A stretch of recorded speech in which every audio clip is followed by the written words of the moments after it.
I'm going to hit go live and cross your fingers.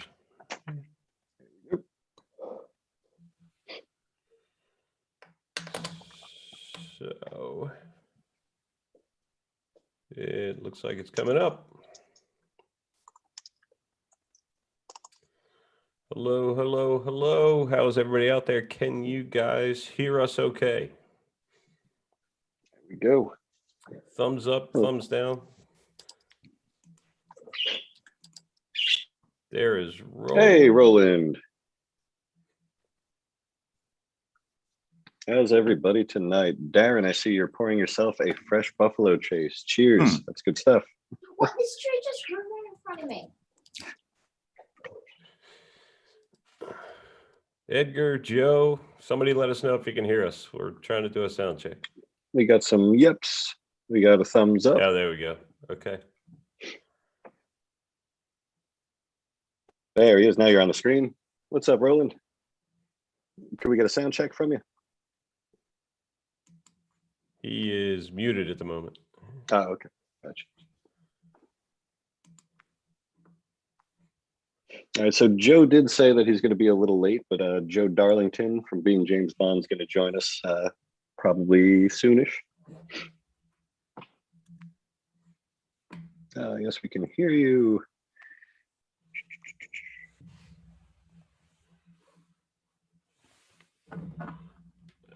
Let's change my angle a little bit. Sorry, you guys, looking up my nose.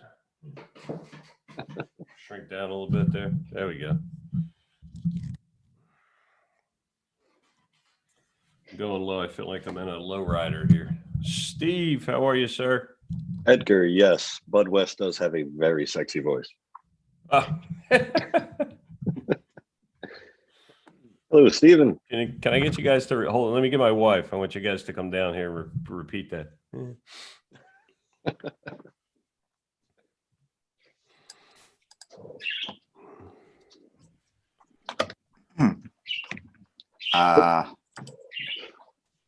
Hello. What's up, Roland? Hello, Roland. Hi, Ray. I had some technical issues, which is why I'm doing this whole Batman skewed. This is the least flattering angle I've ever seen. Oh my goodness. I'll try and hello, Bud. How are you doing? So nice. I'm good, Mr. Roland, man. How are you? Not too bad. No, now, did we meet at Operation Gatherall? I'm trying to. We did not. I was not there. That's good. Right. We had a family thing I went to that weekend. So I was actually not far away. I was in Gettysburg, PA at the time. But I was like, because Ray left a lasting impression. I don't know what that says about Ray. But I was like, hey, I you were the to one take wearing the your kilt. wallet. Right. That's true. Bloody hell, Ray. Look at that. What is that? Oh, I heard that drinking water is good for you. So it's a big old jug of water. A water, I've heard that. That's something you mix with your whiskey, right? Yes, exactly. Look at that backdrop that Ray's got there. I mean, Bud, yours is very impressive as well. Mine is not. Normally, yes. This was all kind of you cobbled got together. that 60s Batman thing going. I think that's not too bad, man. You have to get some like Boff Powell graphics and stuff. So I'm about to open up my whiskey. Would it be terrible if I go on would it be terrible if I go on to my kids to like deliver my glass to me and stuff? Hey, while you're over there, grab that for me. Yes. That's why I had them. I don't get me drinks for free labor. Yeah. It's fine, but I normally have that Aston Martin, the Funko Aston Martin that you've got behind you. That's sitting on my bookshelf. That is a very impressive collection. I'm just looking there, enjoying that. And Ray, yours has got a nautical theme. Yeah, it's kind of our theme for the house until the the shed pub is finished. Then, the shed pub. Out there. The shed pub looks amazing. Thank you. It's getting there. So finally, the weather's broken. It's getting warmer. I can start working on it again. So you got to get it finished so you can squeeze in some gatherings before the warm weather ends. Exactly. All right. So let's see. Joe's going to be late. He already told us. So you guys want to start? Why don't you kick things off, man? All right. All right, so St. Patrick's Day is next week, so I thought it would be fun to do an Irish whiskey. And just about everybody's had Jameson before, so I wanted to try something different. But I know you, our friend Donnie, we all like history and stuff. And I found the Fighting 69th Irish whiskey. This is the official whiskey of the Fighting 69th Army Regiment. So I will start by reading the story on the back of the label. There's a whole website dedicated not only to the whiskey, but to the regiment itself. And it's a lot of really interesting stuff. So definitely check it out. Let's see, the Fighting 69th Regiment Irish Whiskey. The storied Irish Brigade Regiment, one of the oldest and most honored military units in the history of the United States, is proud to present its first Irish whiskey to America. Founded in 1849 as a New York State Irish militia, the 69th is fought as a U.S. Army infantry regiment in major engagements from the Civil War to modern-day Iraq and Afghanistan. Its armory is located in New York City on Lexington Avenue between East 25th and 26th Street. This unique mash bill combines the finest malted barley, fermented and distilled with pure Irish water, resulting in a fine Irish whiskey that evokes the motto of the Fighting 69th, gentle when stroked, fierce when provoked, sláinte. The official website is fighting69thwhiskey.com. Let's do the pour. You know, my wife has the same slogan. So does mine. All right. But where's her armory located? Right. Yeah. All right. So there's our pour. Nice golden color. Very thin legs. I actually got a couple of questions about the legs from last time. Legs, it's basically when you swirl the glass and you get that little drip at the coating on the glass as it comes down. And it's just a way to gauge the viscosity of the liquid. So you can tell if it's going to be thick, thin, somewhere in between. But if you can look, you can kind of see it as it drips down. Legs as well with beers. That's how you can tell if you're out to dinner or wherever at a restaurant and you get a beer, how clean the glass is from the way the head, the foam on top of the beer coats down the glass. So yeah, this is relatively thin. So it's going to be pretty mild on the palate, not too thick. Like if you're drinking something like a Fireball whiskey where it's going to be really thick and coat the glass. On the nose.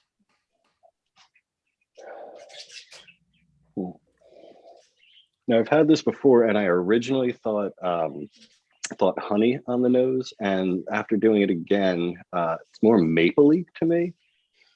Maple and a little bit of fruit, like an apple, apple. I'll go with apple. So to me, maple, apple, a little bit of vanilla, and then of course you get that little hint of the alcohol. As far as the palate.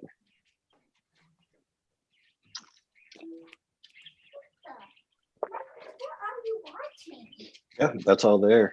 Same thing. You get that sweetness from the honey, or to me, the way I taste it, I'm tasting maple, a little bit of the apple, and then just that little bit of heat from the alcohol. But it's super, super smooth.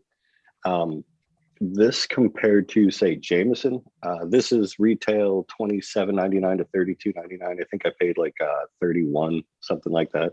So it's right on par with something like a Jameson. But this blows Jameson out of the water. And unlike Jameson, where you take it, you get that burn the whole way. This is just smooth. You get that initial heat, and then it dissipates, and it's delicious. That's very, very good. Reasonably priced. Yeah, definitely. 40 AVB, so this is 80 proof. The Buffalo Trace, I made a mistake when we last did the Nightcap.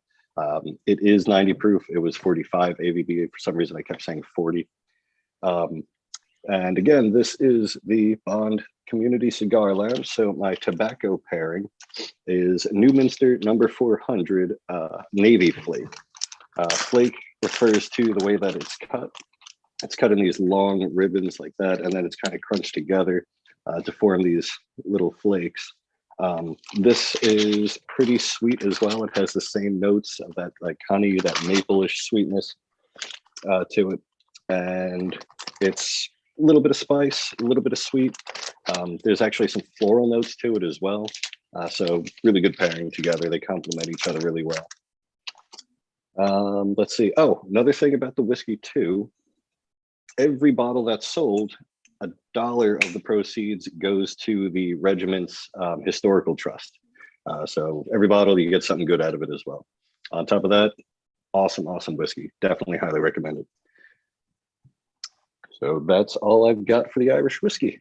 Yeah, I've got some questions for you about that in a sec, but I was going to pass it over to Bud, because I was going to run off and grab my whiskey that was all situated in a different locale, and then I had to go for it. Right. Had to relocate there. Yeah. Oh, let's see. There's birds chirping in the background. Are you sure one of you isn't at Goldeneye?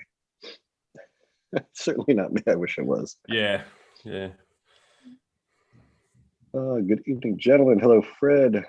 Fred, welcome. Gentlemen stroked fierce when provoked. That's a winner right there. Yes, it most certainly is. Yeah, I definitely really like this as far as an Irish whiskey. I was checking out their website too, and they actually have a box set that comes with a bottle. I think like 6 or 7 limited glasses, like for the regiment. That was like I think it was like around $100 and something. It was very reasonably priced for a collectible item like that. They limited to, I think it was either 50 or 100 that they made. So. Oh, really? Yeah. Yeah, I always think like, you know, a lot of the reasonably priced whiskeys, like if you wait till like right after Christmas, there's always these box sets where you pay the price for the whiskey and you always end up with, you know, a set of glasses or something like that. So right. I've got all these glasses that have, you know, Crown Royal on the bottom or Jameson etched in the side or a little crown but yeah. Gotcha. Oh no, this was hardcore. It was like a wooden like ammo crate. Oh, that had like the regiment's logo and everything on it, and you opened it, has a spot for the bottle, all the different glasses. It was very cool. That's pretty cool. Hello, Shane. How's it going? So, questions for Ray. Yeah. Anybody have any questions about fighting 69th? Well, I was going to, while the questions are populating, I was going to ask you a couple of questions. So the Fighting 69th is an Irish whiskey, and yet it celebrates the Fighting 69th, who are a New York American regiment. But an Irish regiment. Yes, yeah, they were an Irish regiment when they formed, and the parade in New York on St. Patrick's Day, it's the Fighting 69th that you see in the parade.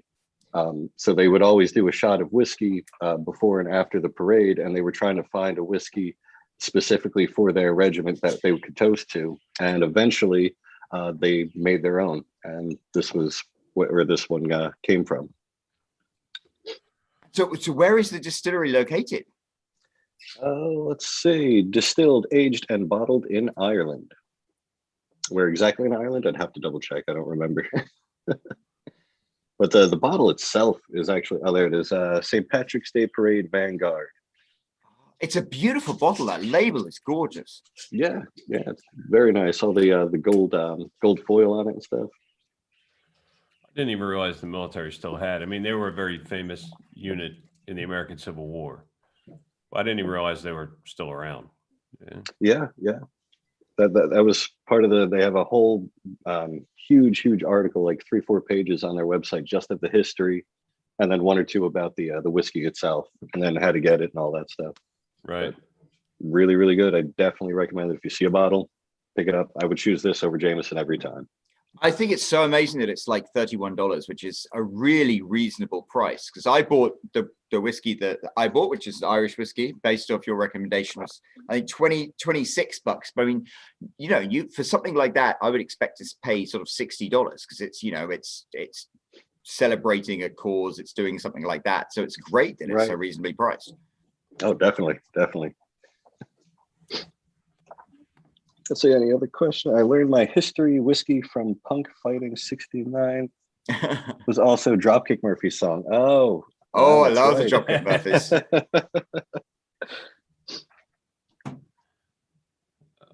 Yes, Edgar, the Fighting 69 is still a regiment today.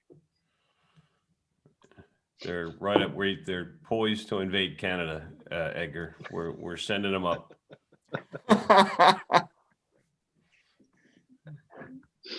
All right. right, so who would like to go now? Oh, by the way, Joe not being here threw me off. I had this whole thing planned in my head where I was going to introduce everybody. So Roland is an author and Bond fan, super nice guy. You want to tell us about your books? Yeah, so thank you so much for having me on this, Ray. It's like I remember meeting you first time at Operation Gatherall, and I remember then you became like my major booth for it when I was writing this novel. I was like, okay, I kept asking you all sorts of questions about guns and stuff, so you got a little dedication in there, and so I've really appreciated that. But yeah, I'm a romance novelist, would you believe? And my shtick is I write romance novels that are action adventure stories, and like that's where I found my thing. And I'm very influenced by Bond and stuff because, you know, when I was a kid, I loved The Saint, I loved Bond, all those adventure stories and stuff like that. And as I grew up, I wanted to write those stories, but I think kind of the way they're written, that kind of moment has passed.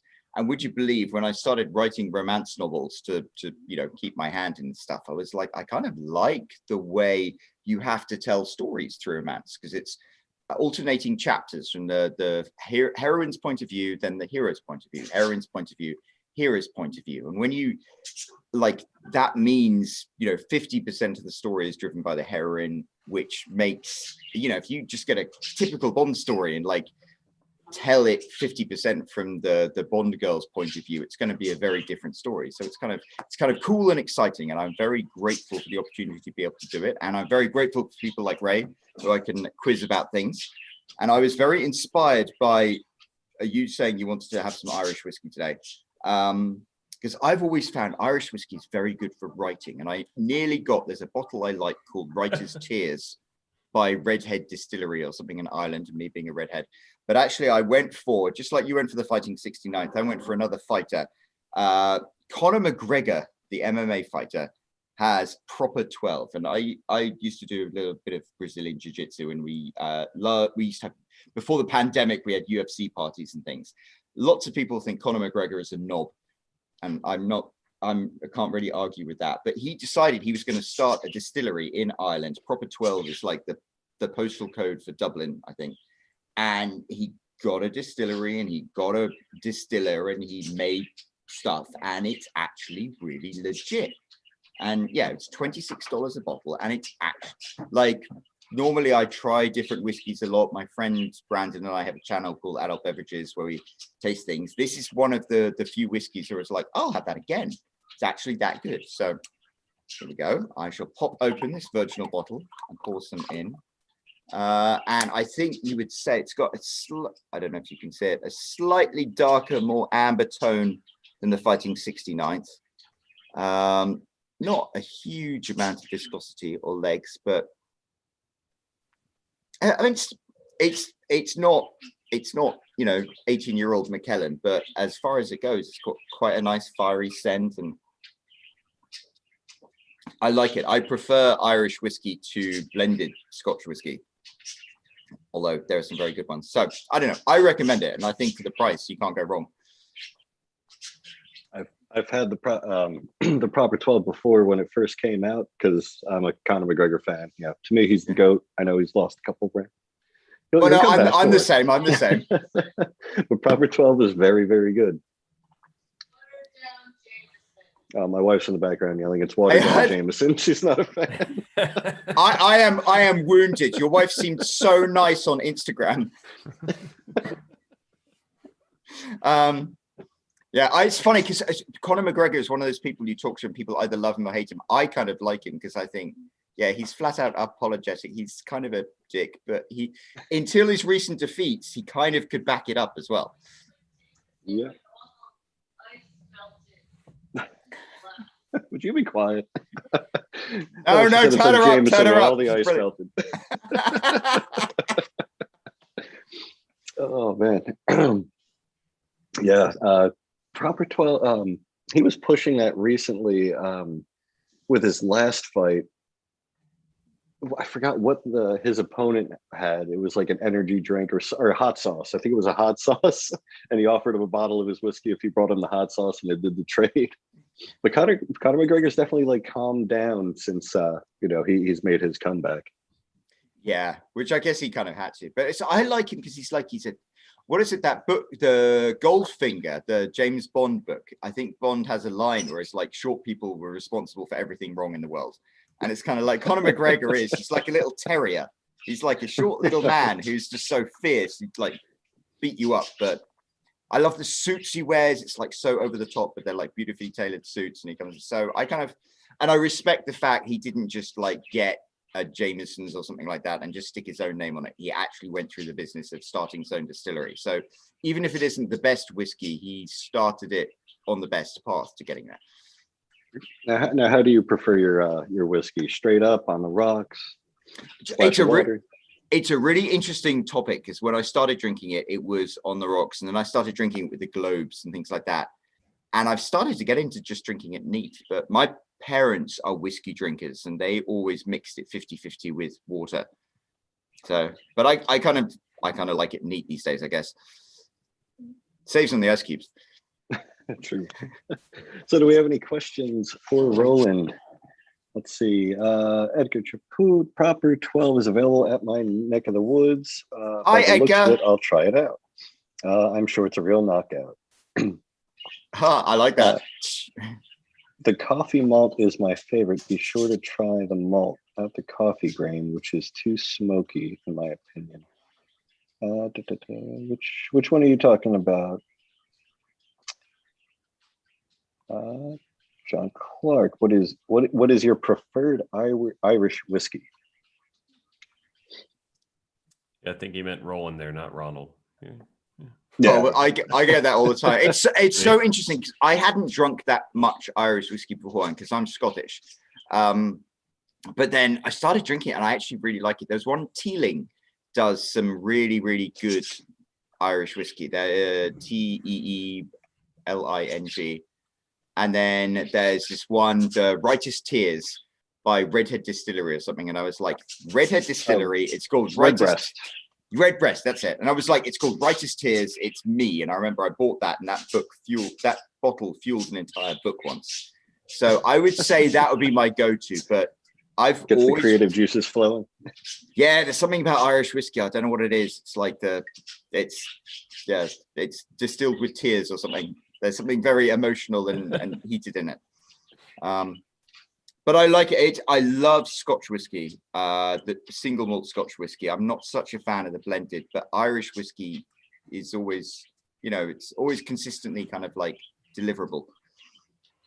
It's not against the law in Scotland to drink the Irish stuff, or I don't let anybody find out. Okay, right. That's why I moved to New Jersey. So I was reading an interesting article, since we're still on the topic, that the Irish whiskey wars, the whole Protestant Catholic, whether it's North or South, it's either you drink Jameson from Jameson, or what's the other one? The other really big Irish whiskey. God, why can't I don't know either. Now you mention it. But it's Jameson and Tullamore, maybe. Oh no, Tullamore Dew. Oh yeah, that might be Tullamore Dew, and there's also Bushmills.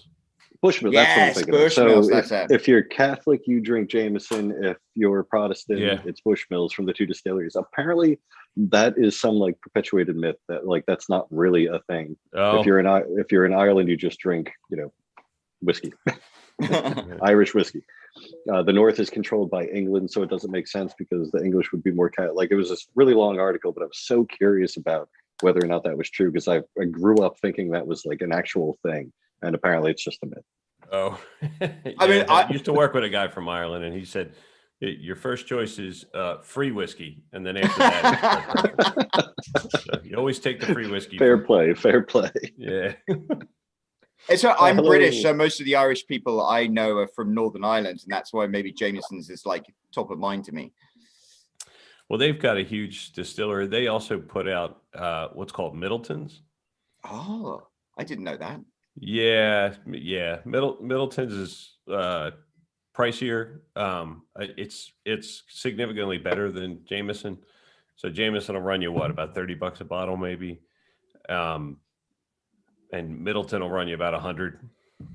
Ooh. Yeah. Little harder to get, little easier to get in the New York area than where I'm at, but yeah. So in the Jersey area, if you're in Jersey rolling, then you could probably get Middleton relatively easily.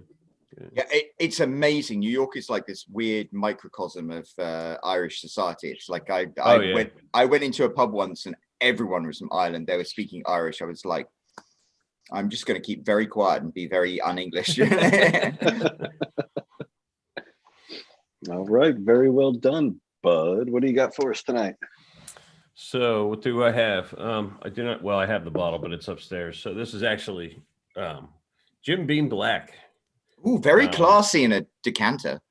Yeah. Well, the thing is, when we buy it in the big gallon jug. So it's like when you're pouring whiskey and it comes with its own handle. I try to class it up in the decanter.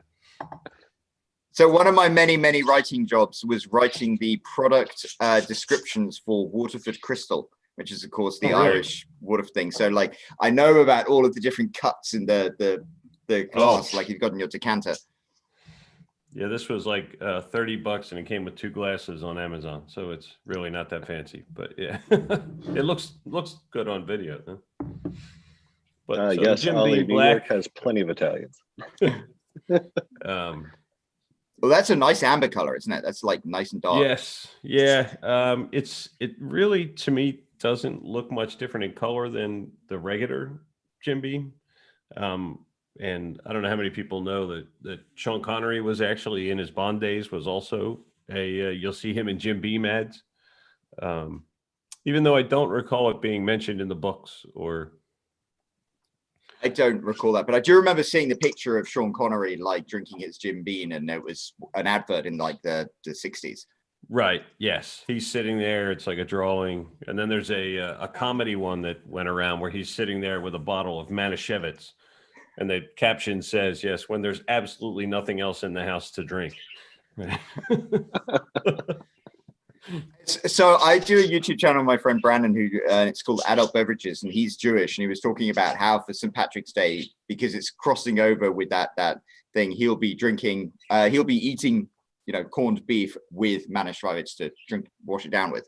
Oh, I've never had it.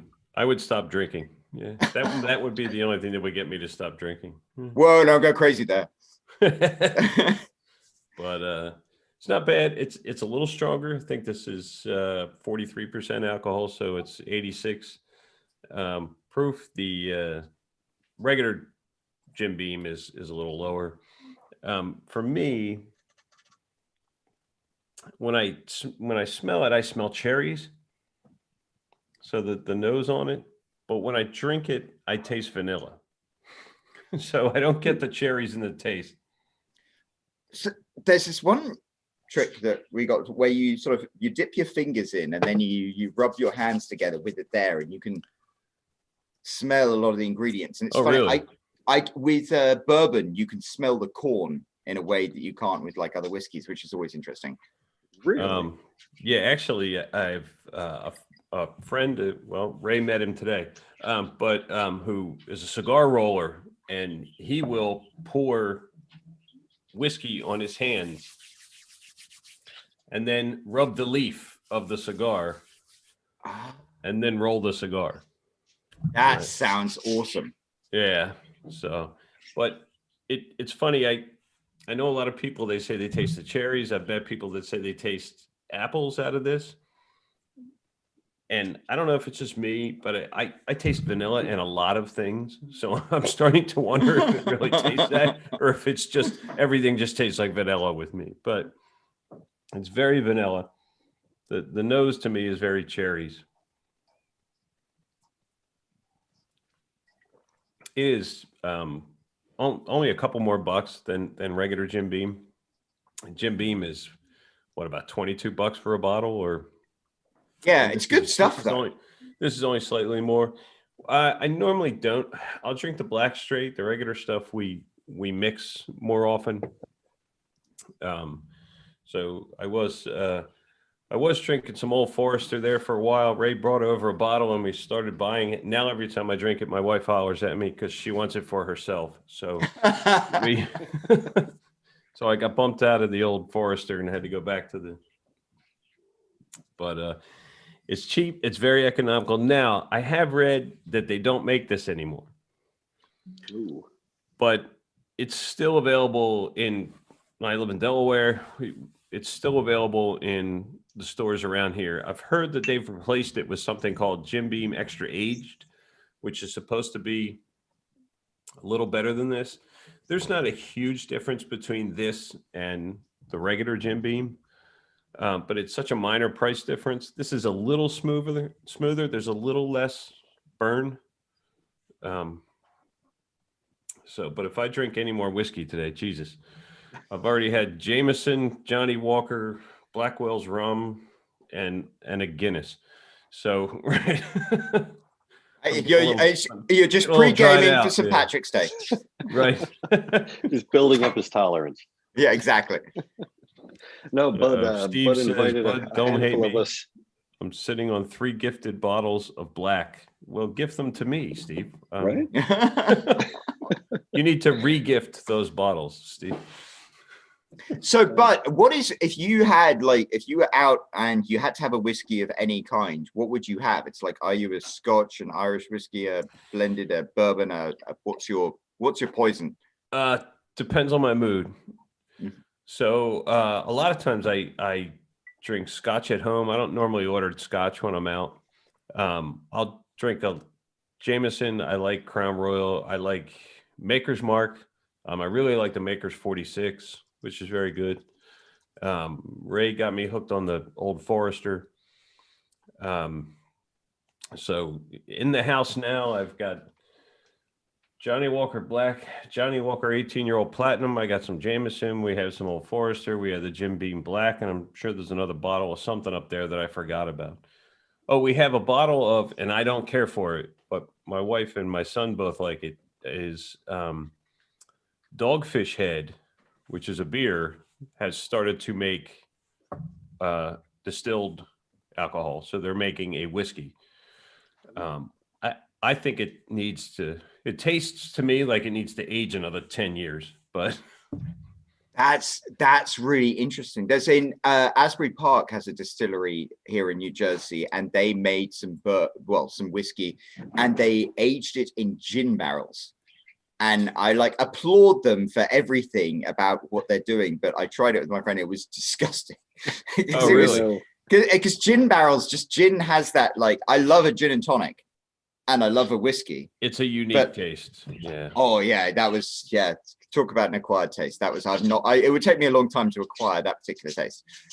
Now, have you ever had the Jameson that's aged in the Guinness barrels? I haven't, but that sounds amazing. Yeah, I've had the cask mates.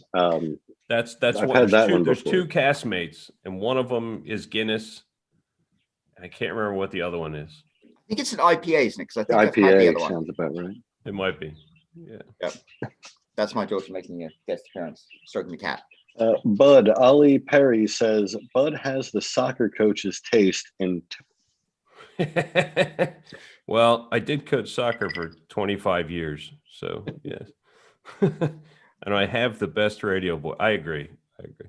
Actually, Emery's voice is, Edgar's voice is a little smoother than mine. So. Joe Silex says Old Forester was on sale at my local Pennsylvania liquor store for $20. Oh, You should stock up. You're saving about $6 to $10 a bottle with really at $20. Very good. Which gin do you prefer? I am. This is from John Clark. 2007 Frankie 1. But while we're on the topic of gin, which gin do you prefer? I am a Hendrix or Beefeater fan, but looking to expand my tastes. Oh, there's Plymouth gin, which is Ian Fleming and Winston Churchill's favorite gin.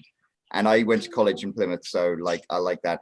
And there is one made in Philadelphia called Blue Coat, which is absolutely phenomenal. I had it once and it's amazing. So those are my 2 go-tos, although Hendrix is great. I didn't realize Blue Coat was still around. Oh, I hope it's still around. I mean, like from years ago, I haven't seen it in so long. I thought maybe it was gone. I had it about 5-6 years ago, but I remember it was like, this is as good as Plymouth Gin. And in England, Gordon's was like the go-to, and then Right. we tax literally everything is taxed crazily. And so it used to be 40%, and then they reduced the alcohol to 37.5 and saved millions of dollars in taxes. But 40 is like that point where above 40 you can really taste all of the flavors and things, and under 40 it tastes kind of watery. And so it ruined Gordon's for me. And since then I've tried to Bombay Sapphire is probably my standard, but it's Plymouth that really does it for me. Yeah, I generally pick up Beefeater because it's easy to get. Bombay Sapphire if I can find it. Yeah. You need to get a room. Oh, my kids are very active. Sorry. Wait, Daddy. Razor in bed. He's like, Daddy. Yep. Gordon's is probably my go-to just for affordability. But if there was one that we tried, and Joe Darlington, who still hasn't shown up, he might be a no-show tonight. We'll see. It was an Irish gin. I can't remember the name of it. I know I think I posted a picture of it on Instagram. It was like the one and only time. My wife loves gin, but it's one of the only alcohols that I prefer drinking neat, not even on ice or something. Like I just like the what is it, elderberry, or what's gin? oh, there's slow gin, which is where you put the slow berries in, and it has the. What is it? No, that's Elderflower. what are the elderflower? Is that whatever? Elderflower, yeah, elderflower cordial is like a huge thing. Gotcha. Elderberries. I'm flashing to Monty Python right now. Your mother smells of elderberries, right? Your mother was a hamster and your father smelled of elderberries. I fought in your general direction. I think Gordon's in America is good because they still have the high alcohol content, because you guys are civilized people and you don't pick on those things. Daddy. Yes.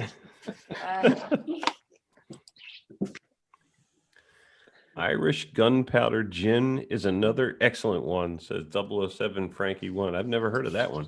Oh, I've had that one. It's really, really good. They there are these little I don't know if I don't think it's actual gunpowder, but they like crinkle up the flavoring of it, and it's I had a bottle of that and it's really good.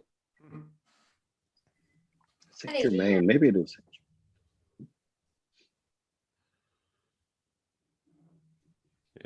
Yeah, that's definitely one I never heard of. Right. Tanqueray, Bombay and Tanqueray, absolutely. Right. You say Tanqueray I can't do. I don't like Tanqueray at all. Oh, says Bud. Bud did the deep breath, like. No. Actually, there's like a few whiskeys that I really like, but they like destroy my stomach. Oh, really? So, right. One of them, unfortunately, is the Bullet Bourbon. And I don't know what it is. It's like, I love the taste of it, but then for some reason it gives me like a nauseous effect. I don't know if there's something in it. And then the other one's called Four Roses.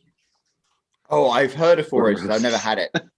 Well, Four Roses is funny. It was a very high-end whiskey at one point, and then they fell on bad times like decades and decades ago.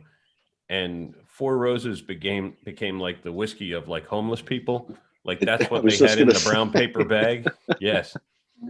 Then the west side of Baltimore. Yeah. And then somebody rebranded it, and now it's, a kind of a middle to upper, and it tastes very good, but it's another one. There must be something, and they're both bourbons. There must be something in them that just doesn't agree with me. I like Bullet, but I do remember. It's funny, bourbon. I would say the best bourbons are better than pretty much anything else. But then so many bourbons can be really, really, really bad. And I found out that 52% of bourbons in America, the base spirits, the corn alcohol, is produced in St. Louis. and then they're shipped out to where these places are, and they'll age them differently and stuff like that. But the raw spirit is all produced in these big vats. So it's like, yeah. It's like you had Ray, you had Buffalo Trace last week, didn't you? Yes. And that's like, I remember Buffalo Trace got asked if they wanted to join the bourbon trail of all these distilleries down in Kentucky. And they were like, we don't need to join the bourbon trail. We are the bourbon trail, because they are like, they make their own stuff and they have such a high level of quality that they're like, they set the bar. And then there are all sorts of other amazing distilleries. And then there are just others just buy the spirit, do whatever to it, and then just sell it. Yeah. Because I tried Duke bourbon, which was, you know, supposedly John Wayne's bourbon and stuff like that. And it was basically the Wild Turkey's sloppy seconds was sold off and rebottled, and that was it. And it wasn't very good. Let's see. We got a couple questions. We have Ollie Perry. What's the highest percentage of anything you've gone to? Club 190. I remember my wife the first time she had Club 190. She was like, she sat because that's the rum, isn't it? The 190 proof rum. Grain alcohol. Yeah, similar to Everclear. Oh yeah, there's a Polish one called Spiritus Palmas, which is the same thing, and it's like, oh, gotcha. Yeah, that's yeah. It was funny at the beginning of the pandemic when all this, you know, started a year ago. We couldn't find anything like you know, the toilet paper, Clorox wipes, cleaners, disinfectants, that kind of thing. And Everclear can be used for all of them. Exactly what I did. I was like, okay, I can't find it anywhere, to the liquor store.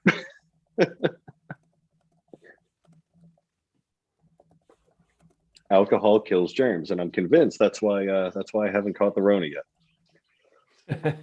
And you're like directly in the vicinity of it, because yeah. It's for me, it's easy. I'm a writer. I've been training to stay at home and not talk to people my entire life, but you're out there like helping people. So Bud, what's the strongest alcohol you've ever had? Wow. I cannot remember the stuff I had that was maybe 88 proof. That's about it. You know, when I was younger, I'm sure I drank some Everclear or something. Now, I come from a very rural area of New Jersey. So the first alcohol that I ever drank, I was about 13 years old, and it came out of my buddy's dad's still. Bravo. So it was legitimate moonshine right out of the still. Totally naive, no idea what this was going to do. And of course, moonshine looks like water. I took a big mouthful of this stuff and I swallowed it. I couldn't breathe in. I couldn't breathe out. Right. So who knows what the alcohol level of this stuff was, but yeah, it had to be, you know, over that 86 or whatever, you know, that I ended up with years later. It was. We had an old neighbor that was from Tennessee, or he was definitely a Southern guy. I mean, this guy, he was in his 70s, had the hat, the cowboy boots, drove like an old Cadillac. And when he moved out of our little apartment complex, he told my wife, Sarah, he's like, go run to we were having a fire pit that night. He's like, run to my fridge. I got something in the back for you. So she went and got it and came back, a little mason jar. There and you he's go. like, watch this. And he poured a little capful on the grass, put his lighter to it. I'm like, what are we looking at? He's like, put your hand over it. Put your hand over it. You're like, like couldn't even see the flame. So I have no idea what the alcohol content of that was. And we would sit there, we'd each take like a sip, and it was smooth. And then all of a sudden your gut was on fire for like a couple minutes. And then you subsided and you're like, I feel good. And all of a sudden you're slurring your speech. Like you were just toast after that. And that stayed in our fridge for maybe a year, if it lasted that long. That's on my bucket list, is to try like real American moonshine and not go blind. But let's check. Let's see. Some rum punch at 68%, says Ollie. If you can't remember what you drank that had the highest percentage, it probably had the proper effect. That's very true. All right, so you guys want to go into some Bond chat? I have some articles and stuff that I picked up the past 2 weeks since our last one. And one of them is actually a question that I have for you guys. All right, so I'm going to start off with my question. This is all opinion, but we all know No Time to Die has been delayed several times due to COVID-19. 2 weeks ago, it was announced that the UK release would be a week earlier than the US and premiere September 20th. Also 2 weeks ago, Texas and Mississippi in the US announced that they're going to reopen without restrictions, with talks of other states to follow suit. The United States has given over 80.5 million doses of vaccine, and roughly 30 million people will have been fully vaccinated. With the announcement of the UK release, and if the trends continue in the States, cases declining, vaccines being administered continue, how are you guys feeling about the October 8th release here for us? It's wow. I think they're going to release it no matter what. I think You think that was the final delay? Yeah, I think there's going to be enough open by then. I mean, you're starting to see a lot of places that are saying we're opening back up. You've even got some states trying to pass laws to make sure that no future governor can lock down business. No future governor can make people wear masks. I think there's going to be enough places open that they might just go for it. It's like Rocky theaters 4. or streaming. Well, they did change the streaming rules, and we talked about that last time because I think they shortened the window, right? There was one. What was it like? Paramount Plus, their streaming service. It was almost immediately after, like a week or something like that. I want to say it was. It was very short. It was a very short window. It wasn't like 20 days or whatever. Right. One of them was 45 days, and then the other one was 90. But... Oh, okay, gotcha. Right. It wouldn't seem right to see it streaming. I mean, I don't know. I think it's like Rocky 4. It's like where he goes, if he dies, he dies. I think now in America, everyone's just like, you know what? If we die, we die. I just want to go to the cinema. I just want my popcorn and my nachos. Right. Now, how about other movies? I mean, if you think about it, like if they've got no other movies to show, you could space people out all over the theater. I mean, cinemas these days, there's always like 10, 12, 14 cinemas in one location. I mean, it's very easy to show multiple. You know, I used to run a movie theater. We used to show one movie in 3 cinemas simultaneously and only actually have one physical copy of the film. Wow. So with digital, it's kind of a no-brainer. Yeah, it would actually run through one projector, over some pulleys, into the next projector, over some pulleys. Yeah, so like the cinemas were like 5-6 seconds apart. That was about it. It feels so bad. I live right next to a movie theater, and for over a year, it's just been dead, empty. And it's like, it just feels gut-wrenching. I used to go there every week, and we used to go there with the kids and stuff. And so I think maybe James Bond is finally going to save the world by actually getting people into the cinema again. That's Daniel Craig is going to really like save the world.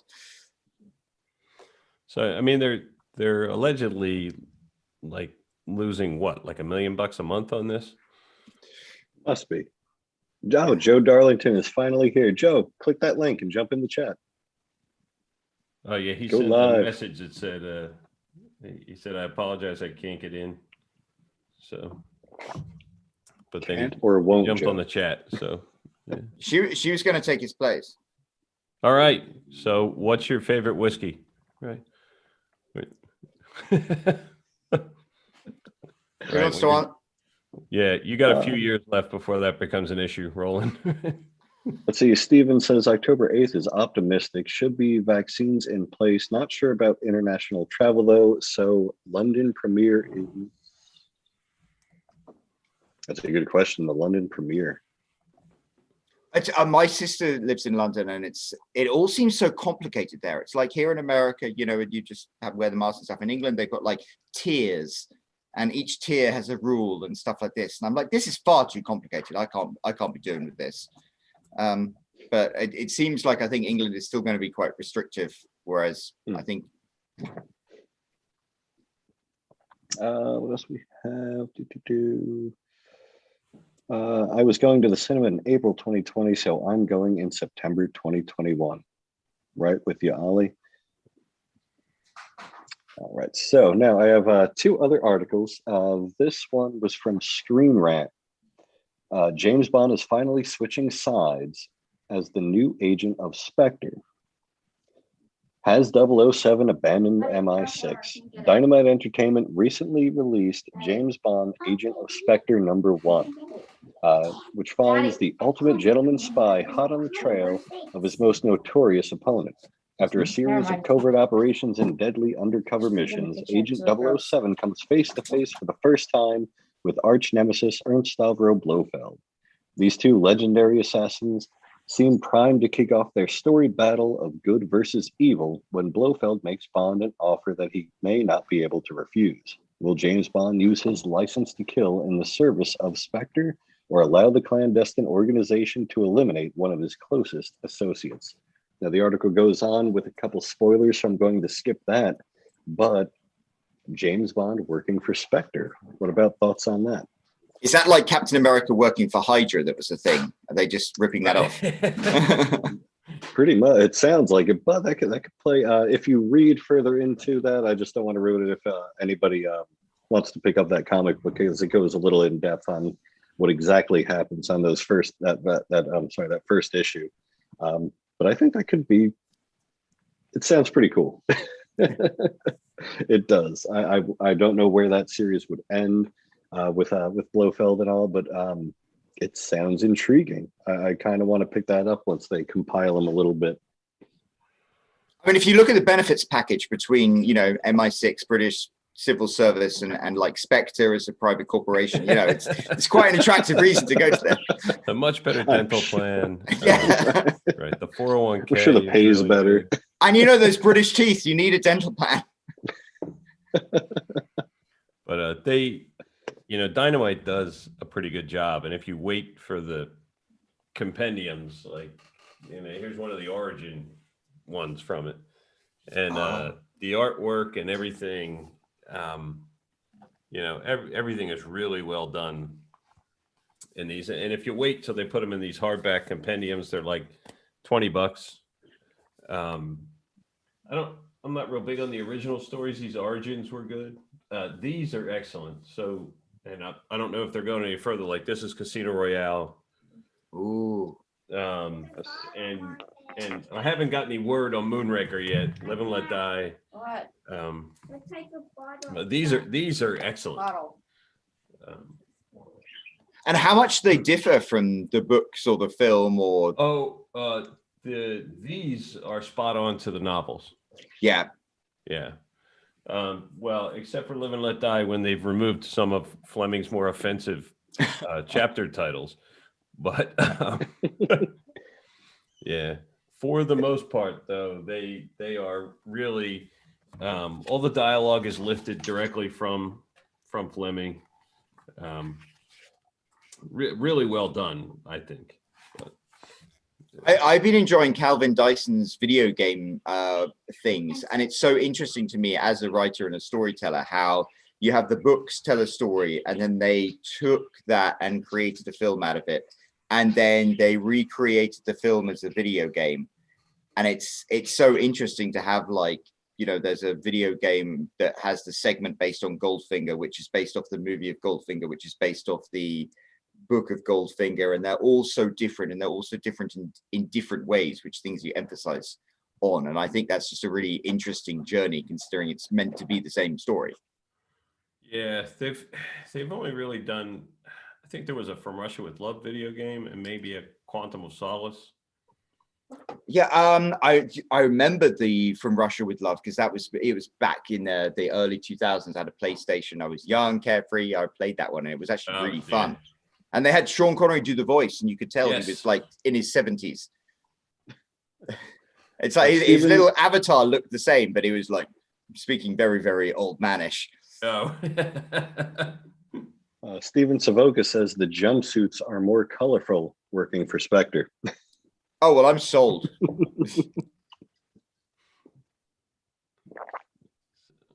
I love the Quantum of Solace game and also Bloodstone, says James George Vitas. Vitas? So I unfortunately stopped playing just around because I was into the when they were on the GameCube and stuff, and then I stopped playing because I'm that old. But I heard the other ones were really, really good. So he might be our man, right? Did you play GoldenEye? I did play GoldenEye. No, I meant Roland. Oh, Roland. Okay. Yes, I would have got a much better university degree if I hadn't played GoldenEye. We're looking for somebody to beat Donnie Waldron Quantum of History. Okay. Oh, I don't know if I can beat Donnie, but I could. I was good enough at college that they always let me beat James Bond. Thank you. He earlier today he walked all over me, Ray, Harris Thomas, Kyle Barbeau. We all took a GoldenEye beat down about 8 hours ago. Right. Now, where was that? Because I saw the pictures on Instagram, and wherever it was beautiful. It looked like surely that couldn't have been one of your living rooms. But is that your living room? No. I belong to a cigar lounge, and that's the lounge, and I could bring in a limited number of guests.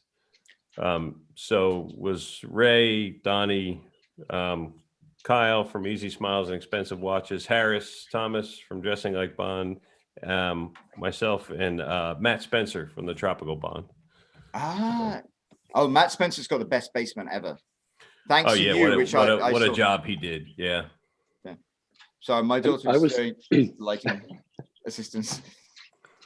And I was telling Bud just before we went live too, it totally threw me off with a name like Tropical Bond. I didn't expect him to be from Western Maryland. I thought he would be like Hawaii, something like that. Just enthusiastic for the tropics, I guess. There's super nice guy and a great page. There's like a little microcosm of you guys there. There's like all of you guys are down in the Maryland area. Actually, well, where are you at in New Jersey, Roland? I am in North Brunswick. So okay. It's weird because I know there's like Joe up here, there's David up here, there's I'm there and there. The Culture Bond Mike is like up in the Jersey. Mike is up there. Michael's up there somewhere.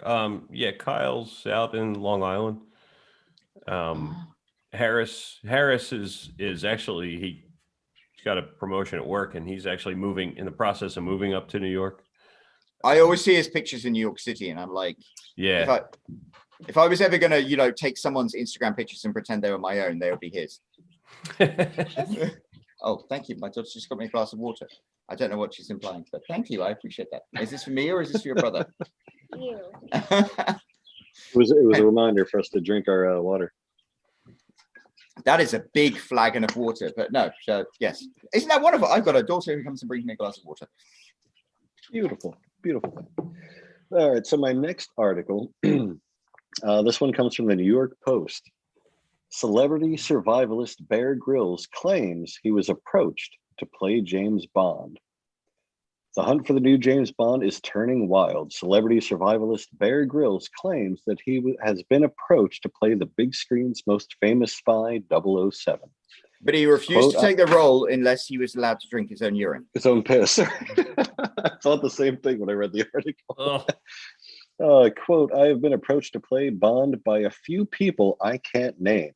The 46-year-old adventurer, best known for his daring survival skills on Man vs. Wild, told The Sun on Sunday.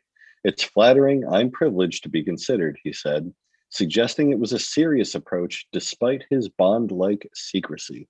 Now, I'll leave it at that for the article, but they flat out state in the article 46-year-old, and that's well beyond what we all know that everybody's looking for, at least the producers are looking for a Bond. They want somebody that's going to play for quite a few years. Too old, yeah. When he shut your mouth. This means I have 3 years to still make it. You're still under the wire. When he says he was approached by people he can't name because random strangers on the street, or you should play Bond. Right. He can't name because he doesn't know their names. They were just like, you'd make a good Bond. Yeah, it's probably one of the easiest ways to get your name in the news. Just some free publicity. Claim you're going to be the next Bond.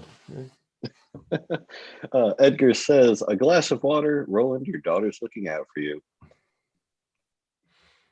I know. I Ollie wonder what Perry- she's implying with that. That I've seen you after too many Irish whiskeys. Right. Ollie Perry says, Bear is no actor. I would disagree. If you know anything about the behind the scenes on some of his shows, yeah, Well, that sounds like something you should share. Yeah, well, if he there's, becomes Bond, we're not doing any more tastings. Like, there's not going to be a urine tasting or anything. I just. If it's that color, bud, you need to go to a doctor. Joe Darlington's curious, who is that in the blue pajamas? Oh, and Darren Hayes says, Roland's water came with a coaster that said, quote, you're required at once.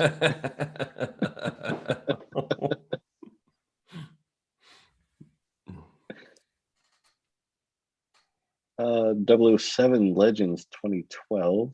Yes, great game. All right, so my last article, is Roland still there? I am indeed. All right. So the last article that I came across was from Rolling Stone. Alien, Die Hard, James Bond, classic props set for auction. Among which H.R. Geiger's Xenomorph prototype, John McClane's Zippo, Tony Montana's pinstripe suit, and Bill Murray's Space Jam Jordans highlight Julian's Hollywood auction. The Bond items, the most sought after is, where is it? I mean, I'd like a full-size Geiger Alien prototype. Just hanging out in my bedroom. Right. Might freak my wife out, but I was going to say that doesn't sound very romantic. well, the whole Alien series is about rape. I love That was a weird. Just still the dance. I just dropped that. Well, all right. Maybe we'll come back to that. Anyway, among the James Bond related items is a Walther P5 brandished by Connery in the 007 film Never Say Never Again, the actor's last turn in the Bond role. The item has an estimate of $100,000, which is a low estimate considering Connor's Walther PP from Dr. No sold at auction in December for $256,000. So it's not the only Bond item out there, but if my question was with this article, if there was one Bond item from any of the Bond films that you wanted and money wasn't a factor, what would be your top bid for that item? George Lazenby's Aston Martin DBS. 1969 Aston Martin DBS in that beautiful color. That was just like, that is just the dream. That was perfect. Paris Carver. I want. Yeah, it's interesting you say that because a lot of people make fun of Terry Hatcher being in that movie, but I was really into Terry Hatcher at that particular point in time. So, Oh yeah, she was the only reason I watched that Superman show. That was... Yes. Wow, one item. I don't know. I kind of like the golden gun. Do you have to have concealed carry permit with the golden gun? Because it's just a pen and a lighter, right? Actually, it's there was a creator on YouTube, and he was on the replica props forum too. I'm sure he still is. Super talented guy, came up with all kinds of things, like different items for different movies. He made the saw blade Rolex that functioned. It was very cool. I have to hit him up again about that. But he also made a working golden gun. Working one. Yeah, from all the original parts. It didn't actually fire a bullet. It was like a cap. So you had like the little flash at the end. It fired a blank. But still, it was super impressive. He used like the actual like cufflink, the lighter, the pen, everything, all original parts, and then just worked his magic as a creator. And he has a video of it up on YouTube somewhere. I'd have to find it and post a link, but it's super impressive. The guy's super crazy talented. The Man with the Golden Gun was the first James Bond film I can like remember watching. And I remember when I went to see David's collection, he let me like have the golden gun, and I was like, this is 6-year-old me's dream to hold this. It was so cool. It was like Britt Eklund in that bikini. It's the cheesiness of it. That made a lasting impression. And it's funny when I had to introduce my kids to James Bond. It's like only one of them shows much interest, but that was the film we picked. And he also liked Britt Eklund in the bikini. Yeah, who doesn't? Bravo, bravo. Eddie, And my 12-year-old, he's just saying now he loved all the Daniel Craig ones and stuff. I But want to watch the movie. yep, I actually like the older ones too. there we go. He's all into it, which is great. You're a good son. I'll put you back into the will. You get to stay another day. Right.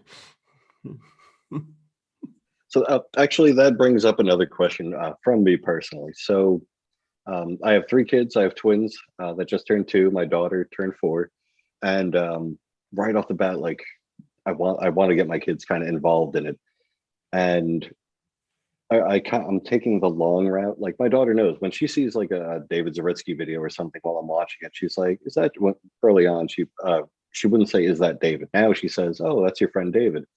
But at the beginning, she'd be like, "Is that James Bond?" I'm like, "He thinks he is," but we all do. Yeah, my daughter says the same thing. She's like, she thinks that David is James Bond, and she thinks he's my boss for some reason because I'm always watching his videos. So trying to work that in there, like slowly, kind of like meld the brain a little bit. One of the first movies that my daughter loved is called Cats versus Dogs, Revenge of Pussy. I remember that one. I remember that. We watched that with the kids. What was her name? Pussy it's something. not Pussy Galore. Was it Kitty Galore? Kitty Galore. There you go. Yeah. Revenge of Kitty She Galore. watched that. She loved that one. I mean, Shirley Bassey does the intro song. It's fantastic, and all the characters. Roger Moore does a voice of one of the characters too. But the names of all the characters in it, it's total like kids rip off of a Bond film, and it's fantastic. And I'm just slowly brainwashing my children into liking Bond as much as I do. I remember that one being good for adults as well because I watched that. I watched it too, and she wanted to watch it like every night, and I was like, fine, let's put it on. And every time, what's his name? The guy that played Robin, Chris something or other. What's his name? He played Robin with George Clooney. Oh, he's in one of the NCIS shows. Yeah, he's on the Louisiana one. Chris O'Donnell. Chris O'Donnell, there you go. Yeah, he plays like the main character, well, the human main character. And she's like, "Is that James Bond?" I'm like, "No, he wishes he was." Every time he came on screen. I wanted to see David in the Ursula Andress costume. I don't know if no, David won't cross that line, I don't think. Who do you guys want to be the next Bond? Says James George. This question happens all the time, and it's not going to happen until we see No Time to Die. We're never going to know. I'm actually going to root for the low hanging fruit, which is Henry Cavill. I think he would actually be. I watched The Man from U.N.C.L.E. the other day, and if he didn't have to do that American accent, I think he could pull it off. It's like a Pierce Brosnan kind of too good looking to be true, slightly cheesy, but kind of believable thing. He's better when he speaks in his normal accent. Like he was very good in The Tudors. That being said, I think he's probably too big of a name. Like none of the other guys that they brought in were ever really well known. I mean, Brosnan came from a TV show. Moore came from a TV show. Nobody had ever heard of Connery. Nobody had ever heard of Lazenby. Dalton, most people had never heard of him. It seems like they take someone and let Bond make them a star rather than find a star to play Bond. So I would be very surprised if Cavill got the job. Not that he couldn't do it, but I think Cavill would be almost like a Roger Moore choice because Roger Moore was already fairly well known because of The Saint, and then they like slotted it in. But I see what you mean. It would be kind of like he would be defined by Henry Cavill rather than being the actor defined by the role. Like, Right. To me, it almost seems like, well, we don't know if this guy's going to work out, so we don't want to get anyone that we have to pay big bucks right from the start. Like, because if you look how their salaries progress, it's a pretty steep progression from like their first movie to the last one. So it's, I don't know. I mean, I don't know if anyone's familiar with Aiden Turner, but I kind of thought Aiden Turner would be I've seen an pictures of him, excellent and Bond. I could imagine that. I could see that. It was funny. There was a lot of people who were throwing around the name Tom Hiddleston, and I thought, oh, that's crazy. But then when I saw the miniseries, The Night Manager, I thought he was excellent. Some of the scenes, he's wearing a suit. He's very prim and proper. I don't think they would cast him, but I think he could pull it off too. I'm with you 100%. Absolutely. Also, he's really ginger. And we haven't had one of them yet. Right. Exactly. It's about time. It's about time. I keep sending them my resume, and it's like, no, don't. Okay, let's see. Fred says, what about a Bond animated series? And Mr. Being James Bond, Joe Darlington said, I'd be up for an animated series. They had Animated one. could be fun. Well, Didn't yeah, they have James Bond James- Jr. Yeah. Way back. Yeah. I remember having a couple of those like little toys too when I was a kid.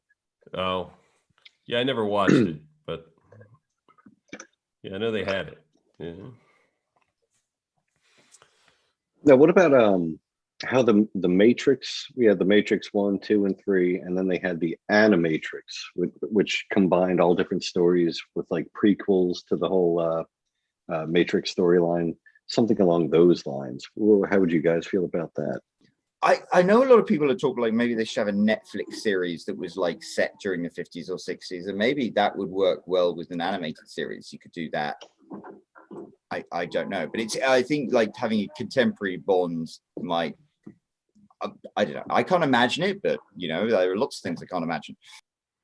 Yeah. This is going to sound odd because I get odd looks every time they say this. I've never seen any of the Matrix. I lasted 15 minutes in the first movie and I thought, oh my God, I can't take this. And I Agent bailed Smith out. hasn't seen any of the Matrix Exactly. I constantly get people telling me I look like Hugo Weaving, but yeah. I can see that. Well, how do we know you're not? You just need dark glasses. Right, I'm gonna disappear off screen for 2 seconds. I'll be back. Don't go anywhere. Surely. Tom Hiddleston is not Bond, says Ollie. Yeah, it's very hot and cold. Yeah. Let's see, Kyle B 007. We already have a great one. It's called Archer. Archer. Well, yeah. As a Bond spoof. Yeah. It's true. I'd like to see a full-length Archer animated film. Like something an hour and a half long. Don't drag it out over a season where he's in a coma and then comes back and then he's in. I'd like a feature film. I think that would be fun. Oh. Sam Hune would be good too. Not totally well known yet. What James George Vitas? What is Sam Hune from? Yeah, I'm not ringing a bell. I don't know who he is.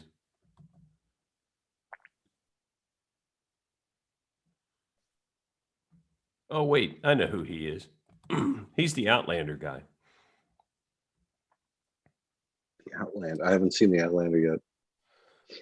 We started watching it and kind of stopped. We got about 4 or 5 episodes in, and it I don't know if every season was like this or if it kind of mellowed out, but it felt like Rapelander, not Outlander. It was just like, I think it was like 2 rapes per episode, or Jesus. Yeah, it was a little rough. But wasn't that like Game of Thrones? Wasn't that much. There was a few, but yeah. So yeah, I couldn't palate that one personally. Yeah, Turner is my favorite. It was rough, but there are people who love it, live and die by it. Think it was the greatest series ever. It's actually written by a woman, not a man. So interesting. I'll have to get some Glen Gooley Blue for the next Nightcap event, says Joe Like, holy Silock. blue. Yeah, if you come across a bottle, let me know. Steven says The Spy Who Dumped Me.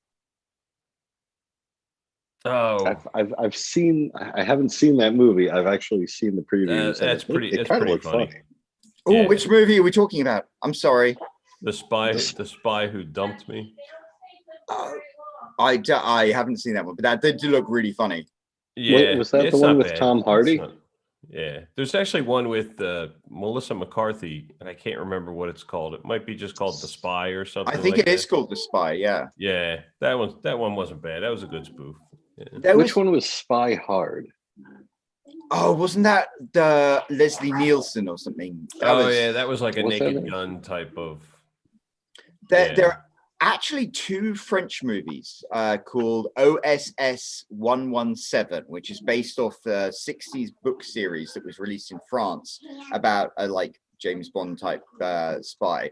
And they're like incredibly cinematic, really well produced spy movies that are also spoofs, but they're not Austin Powers type spoofs. They're just very slightly off the original 60s things. And they got an actor who's he was in the American movie about the silent movie or something like that. He's a really good looking French actor, and he just plays it beautifully because he's super serious the whole time, as if he's really an agent, but he's like kind of sexist and a bit racist, as in with the 60s things. And they set it in Morocco, and the next movie is set in Brazil, and they're like really underrated. And if you can find them, I think they might even be on Netflix with subtitles. They are a treat for any true Bond fan. All right, let's check the comments. That was Sam and The Spy Who Dumped Me. Oh, I didn't realize that. Oh, so long, Fred. Fred, have a good one. Roland, I have a question for you. As an author who does romance, how do you feel about the James Bond spin-offs from like the time period where they change 007 to a different agent, and it's, say like a female as the lead? Have you ever come across any of those or read any of those? So it's really interesting because I just started a series, which I haven't quite published. And Joe Darlington has actually lent his name to the head of section, and there's a CIA agent who might share a certain name with a gentleman I'm staring at right now on the screen. But I was really interesting because the whole context of a James Bond movie is like, it's the same agent in every movie, and in the books it's the same agent in every movie, and all the women have to kind of be disposable because of that, because you have to have the Bond girl in one, the Bond girl in the next, and the Bond girl in the next. And I was thinking, in terms of Bond fans aren't womanizers by nature. I was just thinking, like, how long have you been married, Ray? You've been but I mean, He's got to ask. Right. I was Hey, going to Sarah, say, how long have we been married? It's been like 6 years, right? 6, 7 years. it's like I look at you and you were like the family guy with the beautiful wife and the amazing kids. I'm wearing Jay's t-shirt. Oh, Jay's got a David and Danielle were like high school sweethearts. It's like James Commando Bond has got his fiance. It seems like Bond fans are actually people who like fall in love and have lifelong relationships. So it's like, wouldn't it be kind of cool to have? we're too ugly to find more than one. Right. But I say I like the idea of Right. having the interchanging agents, because it's like at the end of one adventure, the hero and heroine, James Bond and his agent should go off, and his Bond girls should go off together and have their happily ever after, which means you have to have a different agent in the next one, and they have their happily ever after, and you have to have an agent in the next one who has a happily ever after, because in some ways it always seems kind of self-defeating. Yes, James Bond kisses the girl on the water, and that's where the end of the movie is, but at the next thing it's like she's out of there. It's like, revolving door. Whereas I think in real life, Bond fans and things like that are more about the long-term relationships, the happily ever after. I think our favorite movies are always On Her Majesty's Secret Service and Casino Royale, and the ones with the really strong love stories. The man with the Right. We're maybe we're just too lazy to go out and find all these women. It's a lot of work. It sounds exhausting.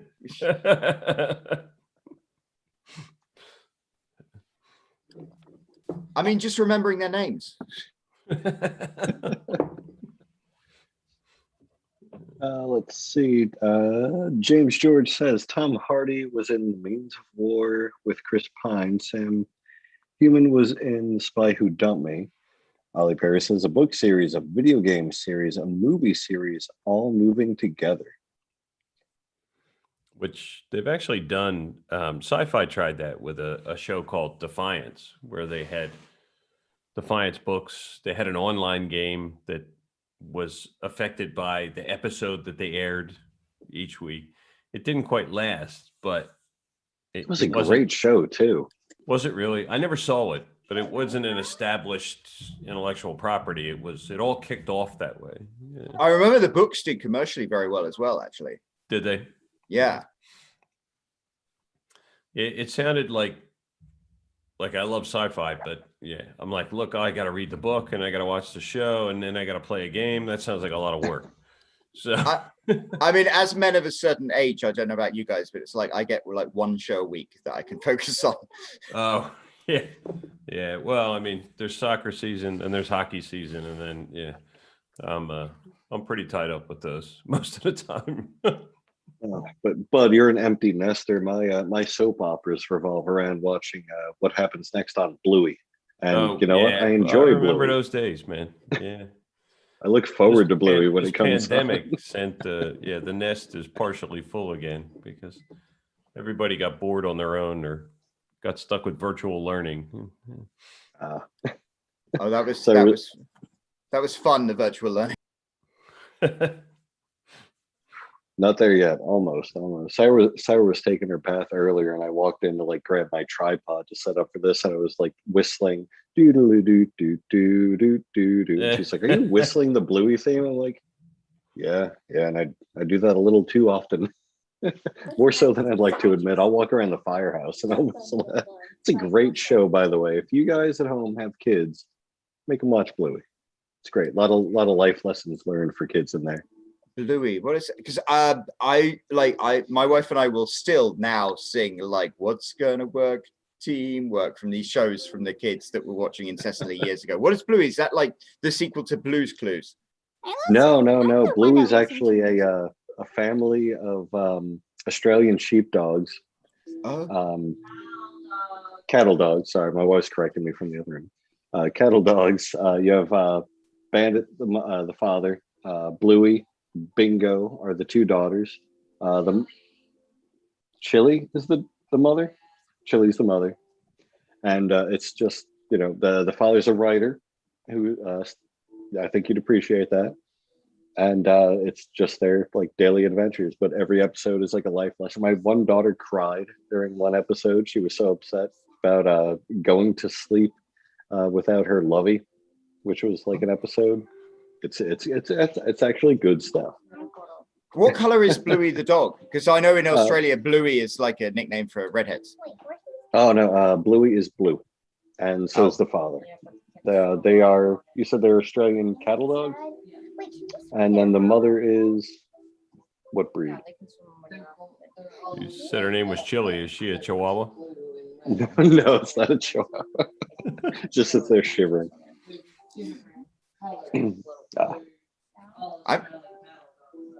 Really, really fun show though. If you have kids, not quite as good as Cats versus Dogs: Revenge of Kitty Galore, but if you're looking for life lessons, yeah, sure, Bluey over that. I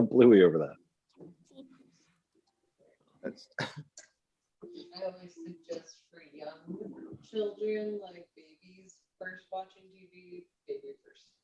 Well, yeah, baby first. That's why we have a genius kid. Oh, Baby First. I remember those as well. We went through that. And I don't know, my son, he watched those and he was really good at writing and stuff. And we don't know whether that was because of the show or whether he's just like smart. Right.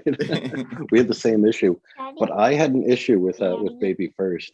There was one episode and we called it Vladimir Baby. It was this little chubby baby. It was like the you know how like they do the shapes and the colors and all that during it. they show this little chubby baby who was so cute and all that, and kind of had like Vladimir Putin face.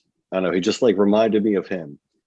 And then the kid like tips over, and then the color of that episode was red, and the red just splattered on the screen, and it was almost like the kid fell and just went, and then it said like red, and I was like, this is so terrible, it's so graphic, it's horrible. Very appropriate for Putin, though. Right. Baby was not compliant with protocol. What if there was a gun barrel and then he fell over and there was like a drip down? It would probably be better. We should Would've find been that and edit it and do it. That would be. I looked for it afterwards. Like I saw it like 2-3 times, and I was like, "Oh my god!" And like I remember I recorded on my phone. I sent it to Sarah. This is like, years ago, and I went through like the whole library trying to find it, like going back, like all the on-demand stuff. I'm like, what episode was it? And I just couldn't find it. I looked for other parents complaining about it on YouTube or something. Nothing. I'm like, I didn't make this up. She saw it. I saw it. It was like, it's just the most terrible transition ever for like a kid's show. Is a baby tipping over, falling off screen, and then just splattering the screen with red, and then it just says red. I'm like, You so have to wonder whether they knew this when they made it. I know. So, And but what whiskey were you tasting the night you saw it? Like, There was no whiskey at all, I promise. When I was a kid in England, What's that? Well, yeah, kids don't put that together. But I mean, if you're watching, you see a kid just like disappear off screen, tip it over, and all of a sudden it's like squirt blood red. I don't know. Does that say more about you, Ray? Fair question. When I was growing up in England, they had a show called Captain Pugwash, which was an animated show, and they had characters in it. There was a character. The first mate was called Master Bates, No. and the cabin boy was Seaman Staines. I'm not even making this up. You can YouTube it. And I was like, now as an adult, I'm looking back and I'm like, but nope. In the 80s, that was a TV show that ran for years and years. So you Wow. wonder how much they know about these things and just throw them in there and see whether they're going to get away with it. It's very like Ren and Stimpy for my Yes. generation, I guess, where they do all these things that they know they could just get away with. I remember they did the Ren and Stimpy like years later, where they just went balls out and were just like, we'll just do these jokes. And I was like, Let's check the chat. What do we have going on? No spin-off character series, says Ollie. I would be pro spin-off theory series. Jesus. I think that could be fun. You could do like a Money Penny, you could do a Felix Leiter, different I mean, Q would be- double O's, at least. I would watch a couple of episodes about Q, the new Q, Ben Whishaw. Can you open this? Yeah. Because that could be like fun, too. I think they did such an interesting thing. Q always reminded me of my dad when he was, Desmond Llewellyn, and then they brought in this young and new person. It's kind of an interesting take on the character and things. I just love that scene where they're in the art gallery and he's like, I could do more harm than you sitting at home in my pajamas before my first cup of Earl Grey. And I'm like, Yeah, that's right. yeah, it was kind of Well, apprehensive when I saw they got the younger guy, but then when they put him in the film, I thought they brought it off really well. Yeah.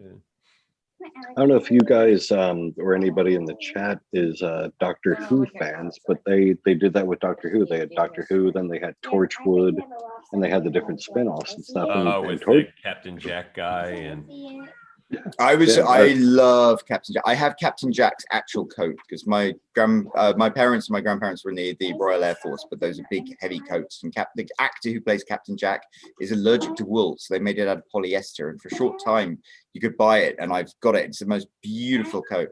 The TV show was terrible. The coat is amazing. yeah, that one didn't really last too long. And I think the actor himself went on to, wasn't he an Arrow? Yes, he was. I mean, the Yes, actor, he was. he's great in everything he does. I mean, he's very well. If you like that kind of thing, he's like, Right. I think he was very good. But the show was not very well written. I didn't think. No, I it's thought funny, the show was okay. I It watched was just Torchwood, and I'm not a Doctor Who fan. And for the first like 5 or 6 episodes, I had no idea I was watching a Doctor Who spinoff. It was very Welsh. Torchwood was very it was a lot more serious than Doctor Who, and I think that's why it may not have been as well received. Right. It was definitely more violent, definitely more aggressive and more serious than Doctor Who. It didn't have those humorous tones, except for what Captain Jack brought to the stories. The thing that got me And about that maybe show, that's why it wasn't that popular. yeah, the thing that got me about the show is they were all incompetent. They had like this tiny little thing of like alien hunters, and they were all off doing their own things and being completely unethical and not following the rules and doing terrible things. And I'm just, this is the worst organization ever. So, but their coach, Jack's Sarah's coach yelling was from amazing. the other room, by the way. She's like, Oh no, you can tell, Sarah, I am the biggest Captain Jack Harkness fan in the entire. I'm a huge Doctor Who fan. I so I love Captain Jack Harkness, but I didn't think that show did him justice. What it just took a he wasn't in nosedive, it didn't much either. Did Oh, they? I'm sorry. Did they cancel it? No, they did 2 seasons, I think, and then they did a spin-off movie, and he's just come back to Doctor Who for like cameos. So it's kind of And the No, cameos I were meant fantastic. Doctor Who itself.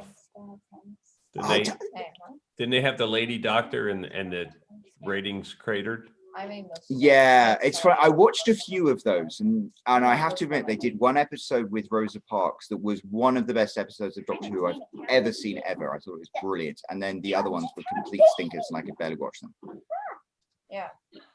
It started to go downhill, I think, with Peter Capaldi. as far as Yeah, Doctor Who. Like it just, and it just hasn't shot up just yet.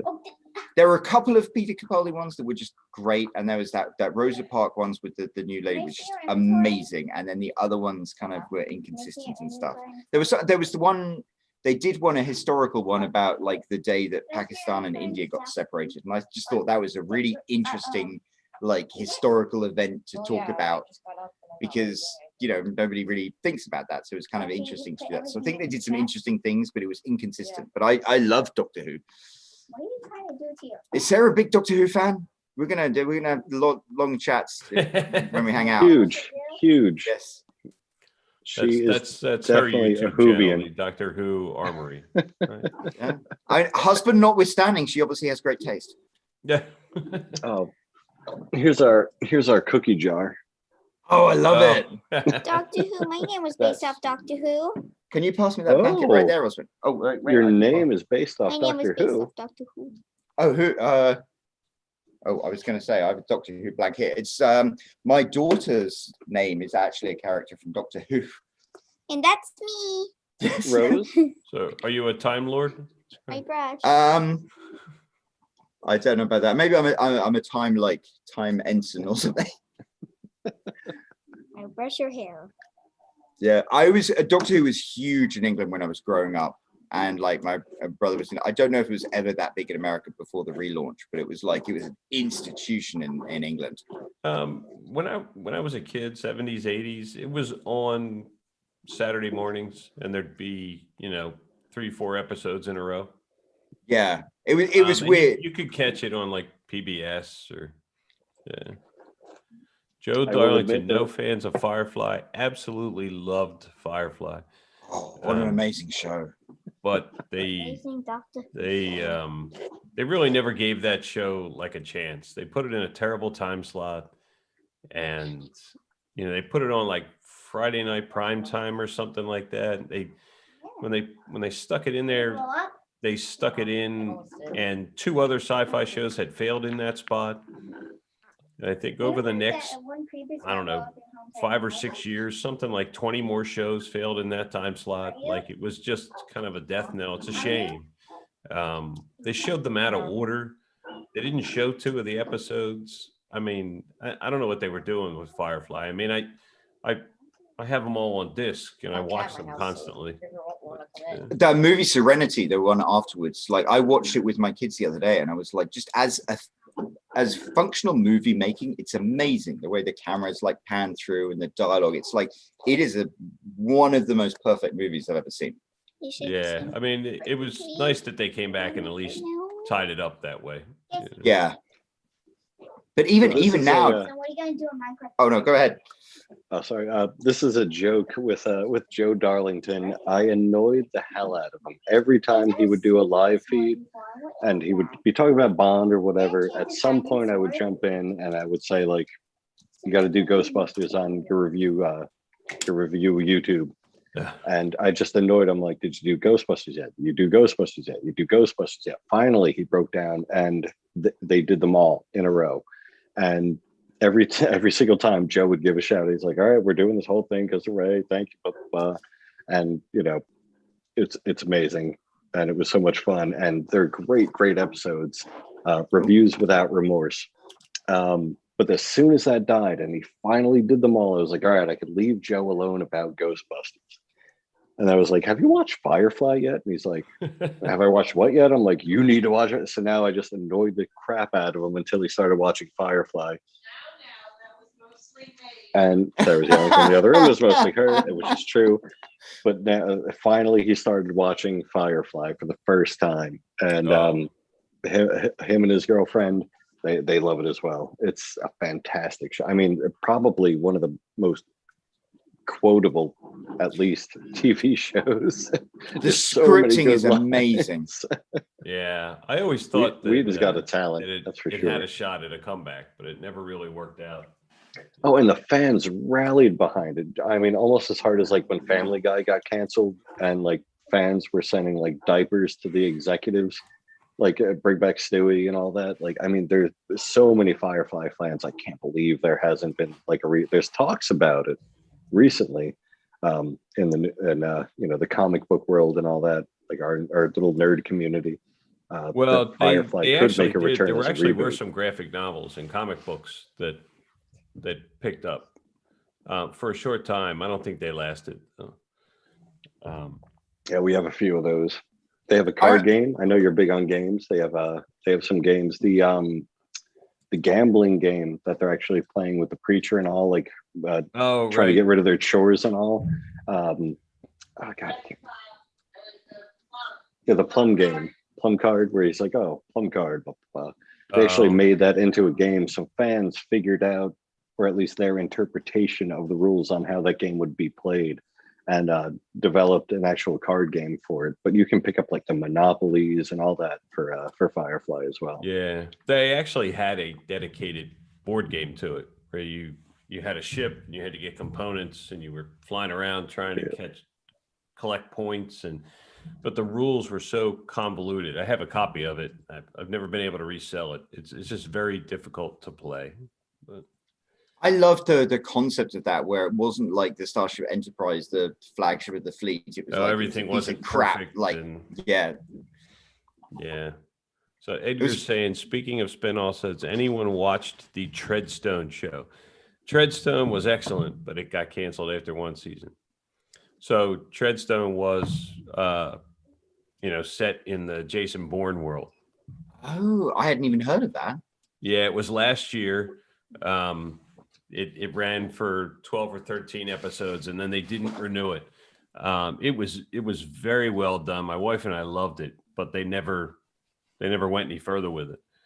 And they've sort of replaced it now with, many years ago, there was a book called 6 Days of the Condor by a guy named James Grady that was made into a movie called 3 Days of the Condor with Robert Redford, which is pretty good. Well, now they've got a new series just called Condor. So I guess this guy doesn't get any days, but I was just thinking they're cutting it down every time.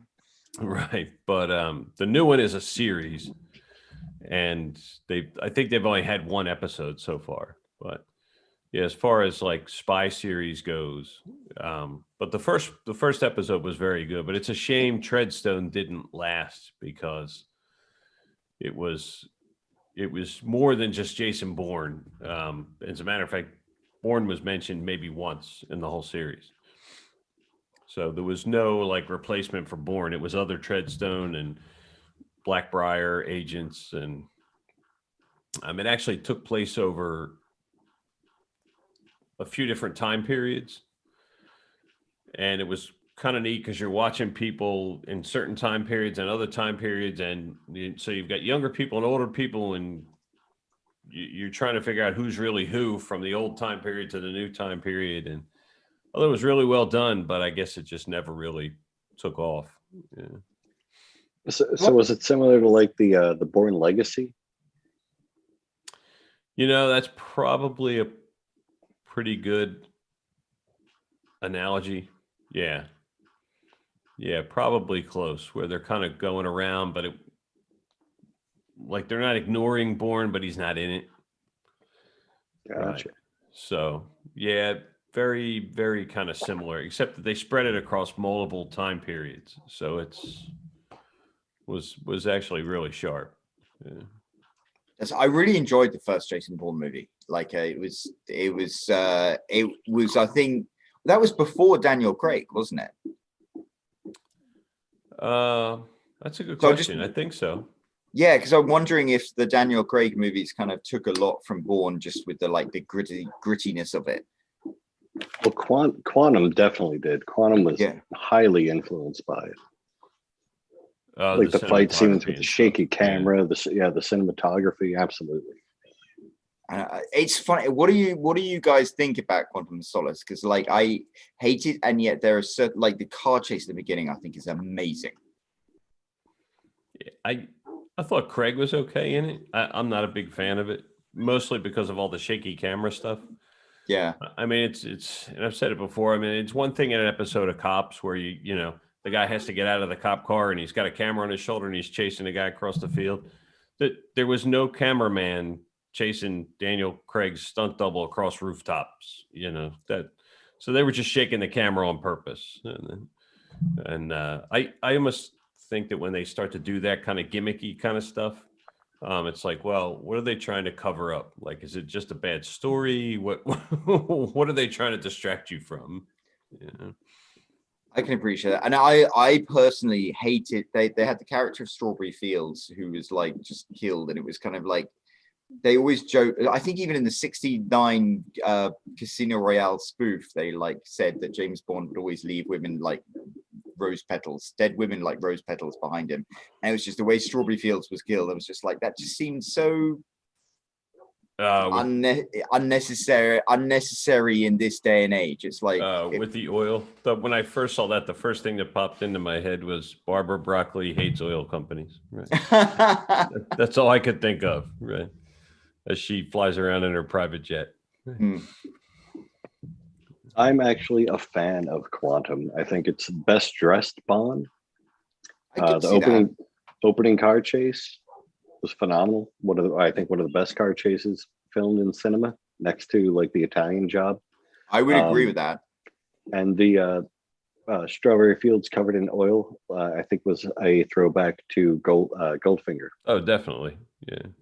I just didn't like the way it's like she got introduced as this pretty woman, and then within 30 minutes of meeting James Bond, she was in bed with him, and then 30 minutes later he was dead, which I mean, it does cut out a lot of the complicated time frame of a relationship, but it is right. Right. You don't have to deal with Valentine's Day, Christmas. It's a lot easier. Right. Yeah. Right. That's how it was with my wife and I. Right. 30 minutes and then 30 more and we were married. Yeah, so. When you leave a corpse covered in oil on your bedspread in your hotel room, you don't get your deposit back. I was always wondering, like, how did they get that much oil in the hotel room through the lobby? Like, were they hauling in barrels? Like, who didn't see that?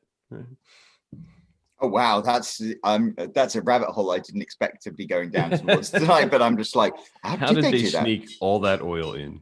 Did they put it in the bathtub and then dump her in the bathtub? Did they pour it over her?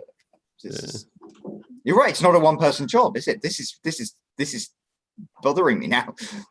Then again, how do you cover somebody in gold with? Oh my God! What are you doing to me, bud? Mind blown. I know I'm not going to be able to watch Goldfinger again without. Right. If you're going to talk logic, bud, we're kicking you out of here. Yeah. All right, so let's jump back into the chat. James George says, "I can't wait for Netflix espionage movie coming out with Ryan Gosling and Chris Evans from the Russo brothers. It's going to be the biggest budget Netflix movie to date, The Gray Man." Well, that's a series of books, The Gray Man. Well, the Gray Man is actually a concept used by 2A enthusiasts. I want to do a video on that for the for one of my videos. Gray Man actually is supposed to be like blending into the crowd. Like you don't stand in, you don't stand out, you just blend. Right. You're none the wiser that you're somebody that could be a threat. The concept being, if if you're walking around with a 2A t-shirt or something like that, oh, that guy knows guns. You got to watch that guy if you're an enemy or something like that. So you just kind of blend. You don't want to stand out. You don't want to be over ambitious and make a big deal of your presence. You just blend.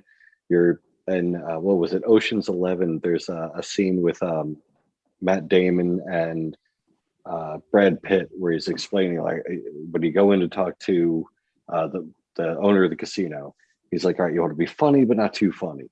You want to be likable but forgettable. And he does that, and he's like, but whatever you do not do. And then he gets distracted and walks away, and Matt Damon's like, WTF?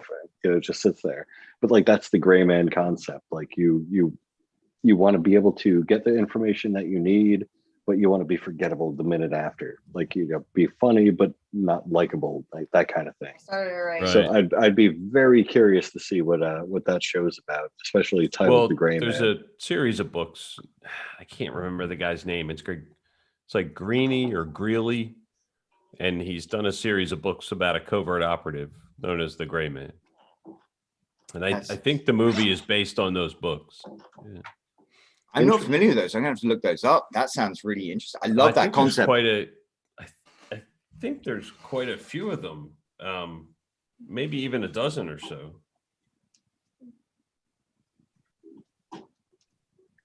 That's it. My wife and I, we just bought a car from the city of New York. We got it from Staten Island, and it's like it's a like a 5-year-old Toyota Camry, but it has New York like supervisor written on the side and stuff like that. And it's like, that's instead of an Aston Martin, this is the perfect spy car, because if you go somewhere in a nondescript car that has like supervisor written on the side and a number on the thing, it's like you're not pretending to be a cop, so people aren't going to get worried, but they know you're something kind of. And it's like, it's been great. You don't get parking tickets, you don't get questions, you can drive anywhere you want. It's the ideal like spy vehicle, because it's like stands out in the way that it doesn't stand out. So yeah, there's 10 Gray Man books. It's good length for a series. Mark Greaney, Greaney, which is actually a guy who took over writing some of the Tom Clancy novels. Oh, that's interesting. After Clancy passed away, I think Greaney is one of the guys who is, it'll say Tom Clancy in big letters across the bottom at top of the book, but then it says with. And I think Mark Greaney was some of the Jack Ryan novels after Clancy passed away. That's interesting. They do that a lot. Like the book I wrote that Ray helped me with, High Point, was very influenced by Clive Cussler and stuff. Clive Cussler passed away in February of last year, but his son writes books with him. Yes, his son Dirk. Yeah. But that's common. Like, I don't know if you've ever read Battlefield Earth years ago. Like, I think there's like 14 or 15 L. Ron Hubbard books, but he died after the first one. Like, but they don't really tell you who wrote the other, at least with Kusler and those guys, if someone collaborated on it, the other guy's name's usually on the cover too. Yeah, Lee Child does that as well. There are like 25 Jack Reacher books, and then there are a bunch of other books that are like set in the same world as Jack Reacher, written by other things. And they have Lee Child written at the top of them, but it's generally written by someone else. Yeah, because the name sells more than the title of the book. Yeah. See, Joe Darlington asked, what was the Netflix movie over the summer with Chris Hemsworth? Bunch of people, James, Joe Silock, they all answered Extraction. Extraction is a fantastic movie with one of the most well-directed single shots that's not a single shot. It is so well hidden. That one scene is absolutely amazing. Very well done. Have you guys seen that? I haven't, but that sounds like something I'm going to check out. I did. Oh, yeah. Extraction was very well done. Yeah. Let's see if they get a great concept and writer, a unique 8 episodes Bond spinoff could work, says Darren Hayes. You're hired, Darren. I could totally, and we always end up talking about that, but like if you were going to do a streaming service, would you want it to be something new? A lot of the opinions end up being like a period piece, and I'm one of those people that think a period piece could be cool. Go back to the '60s, and or even before that, really. How do you guys feel about like a streaming service thing? Would you I want think that something would work new where it's really going to be a period? I think that would work really well on streaming to have that period piece. Yeah, if you could stick it in the Bond universe and do a period piece, maybe M as a young, as a young agent, or even take Bond back to that period of time. Make Bond what he is in the novels. He's a World War II veteran, and could be interesting. Agreed. See, James George says Quine Masalis is one of my favorites. Great car chase and action sequences. Best dressed Bond. I'm right there with you. Great ending fight and action sequence. Love the revenge story and the ending. I really did like the ending where he and M meet up with the guy, the Vesper's boyfriend or whatever. That was very satisfying. All right, so this is something I'm unfamiliar with. Joe Darlington says, After the Sunset feels like a sequel to Thomas Crown. I haven't seen the Thomas Crown affair, and I have no idea what After the Sunset is. So, Gentlemen, please. Well, there's 2 Thomas Crown affairs, right? There's one with Pierce Brosnan and the one with Steve McQueen, isn't there? Yes, yeah. Which one is better? Well, I play a lot of chess, and in the Steve McQueen one, he's playing chess with her, and then he actually gets lucky, which has never happened in the world of chess ever. Right. Chess has never, ever led to sex. So, Yeah, my 10-year-old is asking, should he join chess club or robotics? And based off that, I'm going to have to go with robotics. I mean, you could play like strip chess, like if you're Donnie at least. It takes too long. I don't know what you and Sarah get up to, Ray, but yeah. James George said they were able to do a Batman spinoff period piece series with Alfred called Pennyworth on Epics. I could see them doing that with Bond. I saw that at least one season of it with Pennyworth. They did it. I didn't think it was all that well done. They had an opportunity there. It could have been very Bond-like. He's got the accent. It's a period piece, wartime, post-wartime.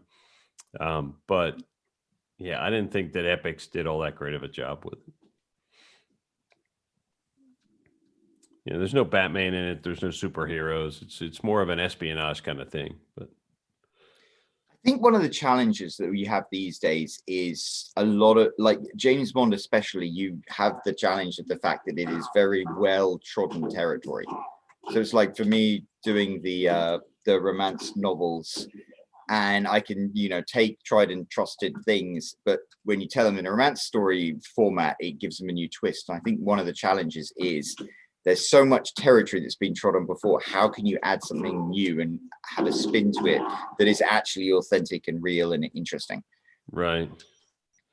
Because I'm not like the whole female reboot thing. It's like I am absolutely all for female driven narrative and stories and things, but like they just did Ocean's 11. The original was one of my favorite movies. I love the remake. And then it's when they're just like, well, let's just do it, but have an all female cast. I'm like, that's a gimmick. That's not really. That always seems to blow up in their faces when they try to change the character in some way. Yeah. It didn't work with Ghostbusters. It didn't work with Terminator. I mean, think about it. If you took Wonder Woman and turned it into Wonder Man, it's not the same. I think that Marvel's going to learn their lesson with this Thor movie. Trying to bring in, a female there. They just changed the actress in the CW series Batwoman, and apparently it tanked. And And all they did was change one actress to another. I think the problem is, people are always like, oh, the reboot of Ghostbusters didn't work because everyone is sexist. It's like, no, you can't say that. It's like Aliens is driven by Ripley and like female hero, and that's amazing. Right. Thelma and Louise is an amazing movie Yeah. that has. Right. It's like there is nothing that is going to turn people off about a film that has female leads. But when you take like a film and just reboot it, except you switch the things, that just seems like a gimmick. It's like if you. It is. You I established think it mostly it is. as And a classic film, and then you're going to change everything about it and make it the most sexist film to date, where you're hating on every male character. Right. I'm going to get so much hate mail for this. I'm sorry, but I love Ghostbusters. The original Ghostbusters is one of the most perfect movies. Oh ever yeah. made. But they did not make Janine a sexist character. She was funny. She was witty. But then when they did the reboot, they made Chris Hemsworth as the secretary just like a dumb dude. It pissed a lot of fans off, including me. I saw it in theaters when it came out. I was super excited, and then watched it twice streaming, and it's garbage. I'm looking forward to the new one though. I will say that it just doesn't work. I mean, imagine having, a chain of Italian restaurants and you're famous for your spaghetti, and then one day you just up and decide to have, hey, we're not going to sell spaghetti anymore. We're going to sell egg rolls. Like it just seems like that's what they're doing. Yeah. And it doesn't work. But like, as Roland said, when you start out, when the character is developed that way from the beginning, I mean, look how long the Wonder Woman character has been around. And yeah, the last movie wasn't very good, but the first one was. Yeah. So, and you're still, it's still made enough money that they're going to make a third one. I mean, that character's still going to be around. Like you said, Thelma and Louise, great film. They stick Captain Marvel. Some people said they changed the Captain Marvel, but they actually didn't. The original Captain Marvel in the comics was an alien. It wasn't really a guy. And then they rolled it over into the female, but nobody really was very familiar with that character. So really, when it came to the film, they introduced it as a female character, and it did fine.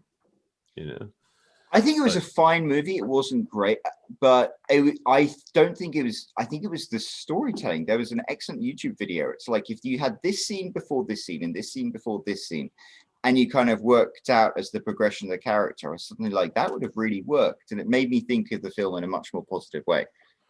Yeah, well, the sequel, I think they fired the director. They're supposed to get another, and now they're talking about getting rid of the actress. That might be a mistake. But yeah, I actually thought she was pretty good. I mean, I know a lot of people didn't like her, and I know she said things that pissed people off, but when I watched the movie, I actually really liked her in it. Right. Yeah, it's just when you try to switch things up, it just doesn't seem to work. I mean, it's just not going to work that way. But I mean, the television show Supergirl has been very successful. It's a little too teen drama for me. I tried watching it with my girls. I couldn't get through it because it was just, teen angst, soliloquy after soliloquy, but they liked it. But you wouldn't change Supergirl to, to a male character. It's not going to work. Yeah, I think that's the thing. It's like characters are characters, and everything about them is why they are who they are. So you can't just swap the genders of somebody because if you're raised as that particular thing, it impacts how you act and behave in another thing, and it doesn't seem authentic. Yeah, well, I mean, and every series has kind of an audience, and they come into it because there's aspects of it that they like. And when you start changing those aspects, if you made Darth Vader a good guy, you're going to turn off a lot of Star Wars fans. And I think Edgar hit the nail on the head. He said, people like good stories. The protagonist gender doesn't matter. Just give us good stories. A lazy reskin with a gender swap with a bad script. No wonder it's not why it's going to work. Yeah, I mean, a bad story. I mean, the last Charlie's Angels movie, I didn't see it, but I heard it was horrendous.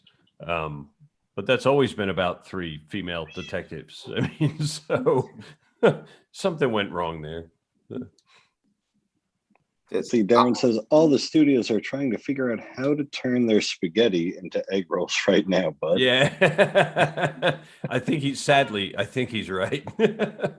Yeah. It- They don't seem to learn. That's the thing. They don't, like, you have the box office bomb and it's like, okay, so maybe you shouldn't do this. And they're like, well, didn't work last time, so let's do it again. well, actually, I think Ghostbusters might be one of the few that actually learned, because that next Ghostbusters movie, I believe they're just kind of ignoring the whole female one. Yeah. Which in their defense, I know the fans of that film got upset, but in their defense, the female-led one ignored the previous ones. So Right. So, yeah, I mean, I don't get it, but when you start to do, I mean, look at all the bad press lately that, with the whole woke fest thing that Mandalorian show has been going through. And I'd be curious to see if it'll affect the ratings. I've never seen it. People rant and rave about it. It's such a great show, but now they fired one of the actresses on there. yeah, the show was terrific, and I I fired quite liked it. Gina Carrera because she posted some or not even like anti-Jewish things. She just compared to, we're getting way into politics. We want to try to avoid politics. I thought it was a pity. I liked her character in it. I like Gina as as somebody who likes like combat sports and stuff. I was quite a fan of hers, and I liked her in it, and I'm sad that she left, and I didn't necessarily think it was the right thing, but it was a great show. Right. But it is. I'm looking from forward what I to the next understand, season. the Favreau guy is leaving as well. Really? Because I think he was like the secret sauce behind why it was so good. I think so, yeah. Or maybe it's the dude's moustache. I know you only saw it twice. Ray, would you ever grow a moustache? I think you could put off a moustache. I tried. I did Movember, which is like a men's health month for November. You don't shave the entire month and try to raise funds. I've been told that I look anywhere between a used car salesman, a substitute teacher, and a pedophile. So I just shave. I just don't do it anymore. I had a mustache for years and years, and maybe 20 years ago, I was, trimming it up to make it look nice, and I messed up, and I messed it all up, and I said, "Oh, I hadn't done it since I was 16." I'm like, "Well, I'm gonna have to shave this off and grow it back." And so I shaved it off, and then over the course of the next week, I got like 7 or 8 unsolicited compliments that I looked younger. I'm like, well, the hell, I'm not throwing that thing back. That's for sure. Yeah. Very difficult to pull off a moustache these days. I think, Tom Selleck can do it. I've got a bunch of friends who are Indian and they can do it. Like Yeah, people see our wedding pictures. They're like, oh, we didn't know Bud did porn. Right? Like you, that would be some very disappointed people if I was doing porn. Right. We're going to have to use the big screen.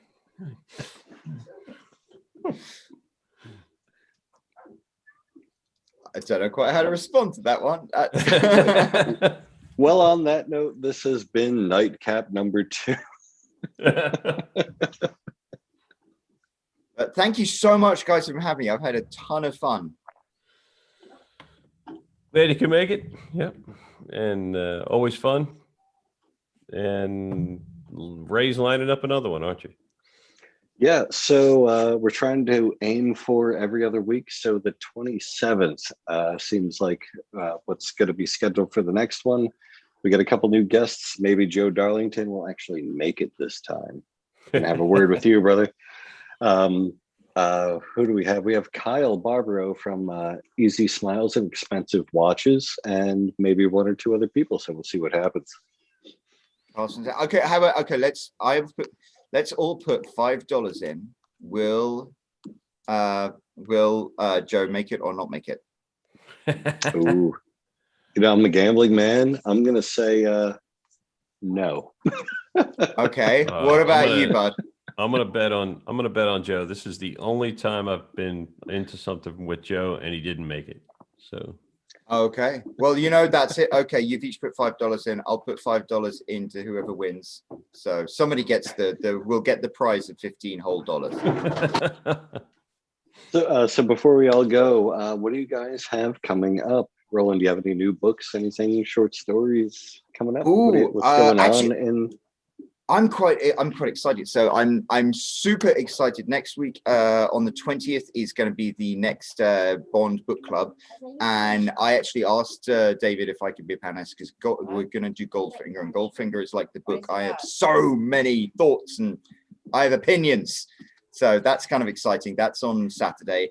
Also on Saturday, I just published the next book under my own name. It's the first book in my biker series. It's going to be free to download on Saturday for the next 5 days. I'll give you a shout out. It's called No Way Out. It is a romance novel, but it is also, if you like Sons of Anarchy, if you like biker adventures, if you like crime stuff and things like that, it's like that. I'm kind of. There is actually a way out.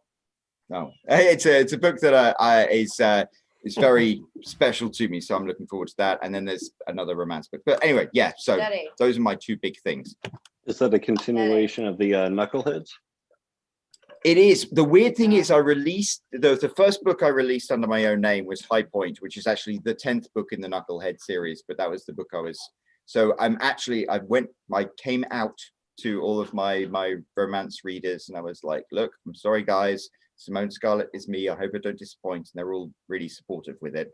So this is the first book in this series that has been very popular as a romance series. And I think because it's got guns and explosions and cars and motorcycles and stuff, that I think guys will enjoy it as well. So I would be really interested if anyone likes motorcycles and crime and adventure and stuff like that, I think you might be into it.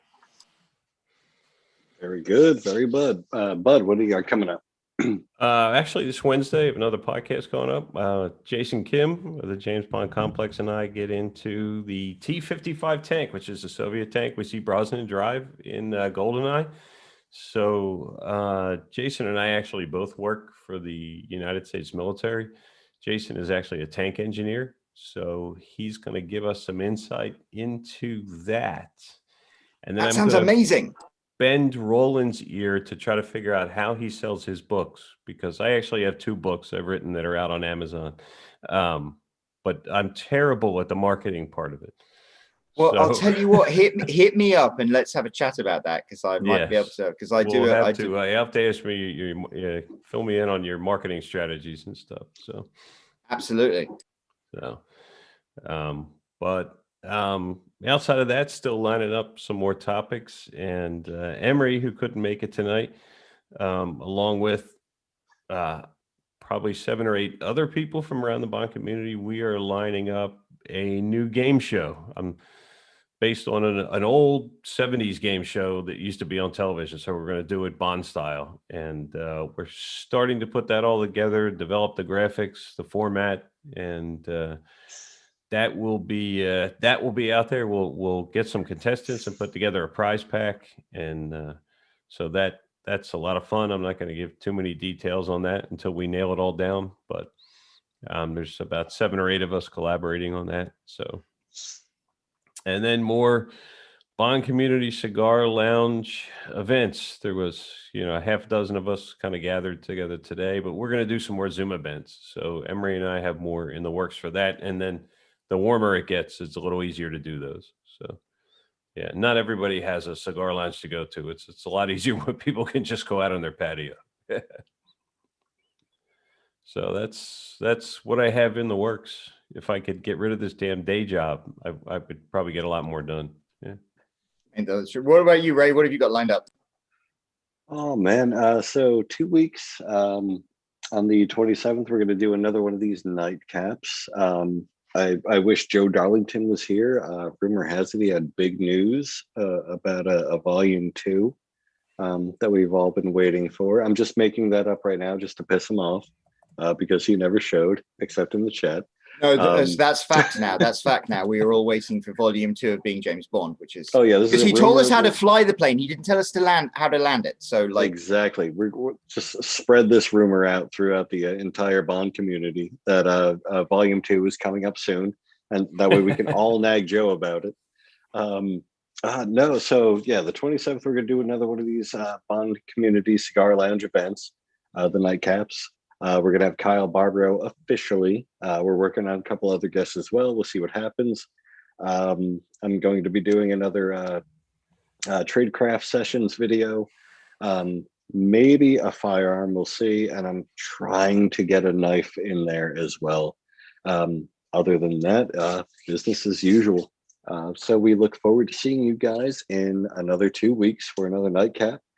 Roland, thank you so much for joining us. Educational as always a fan. Bud, the founder, one of the founders, and maybe we'll get Emery back. We can have a little chat with him as well. We will see you guys in 2 weeks. So thank you very much. Thanks so much for All right, having folks. me, Yep. putting up with me. All right.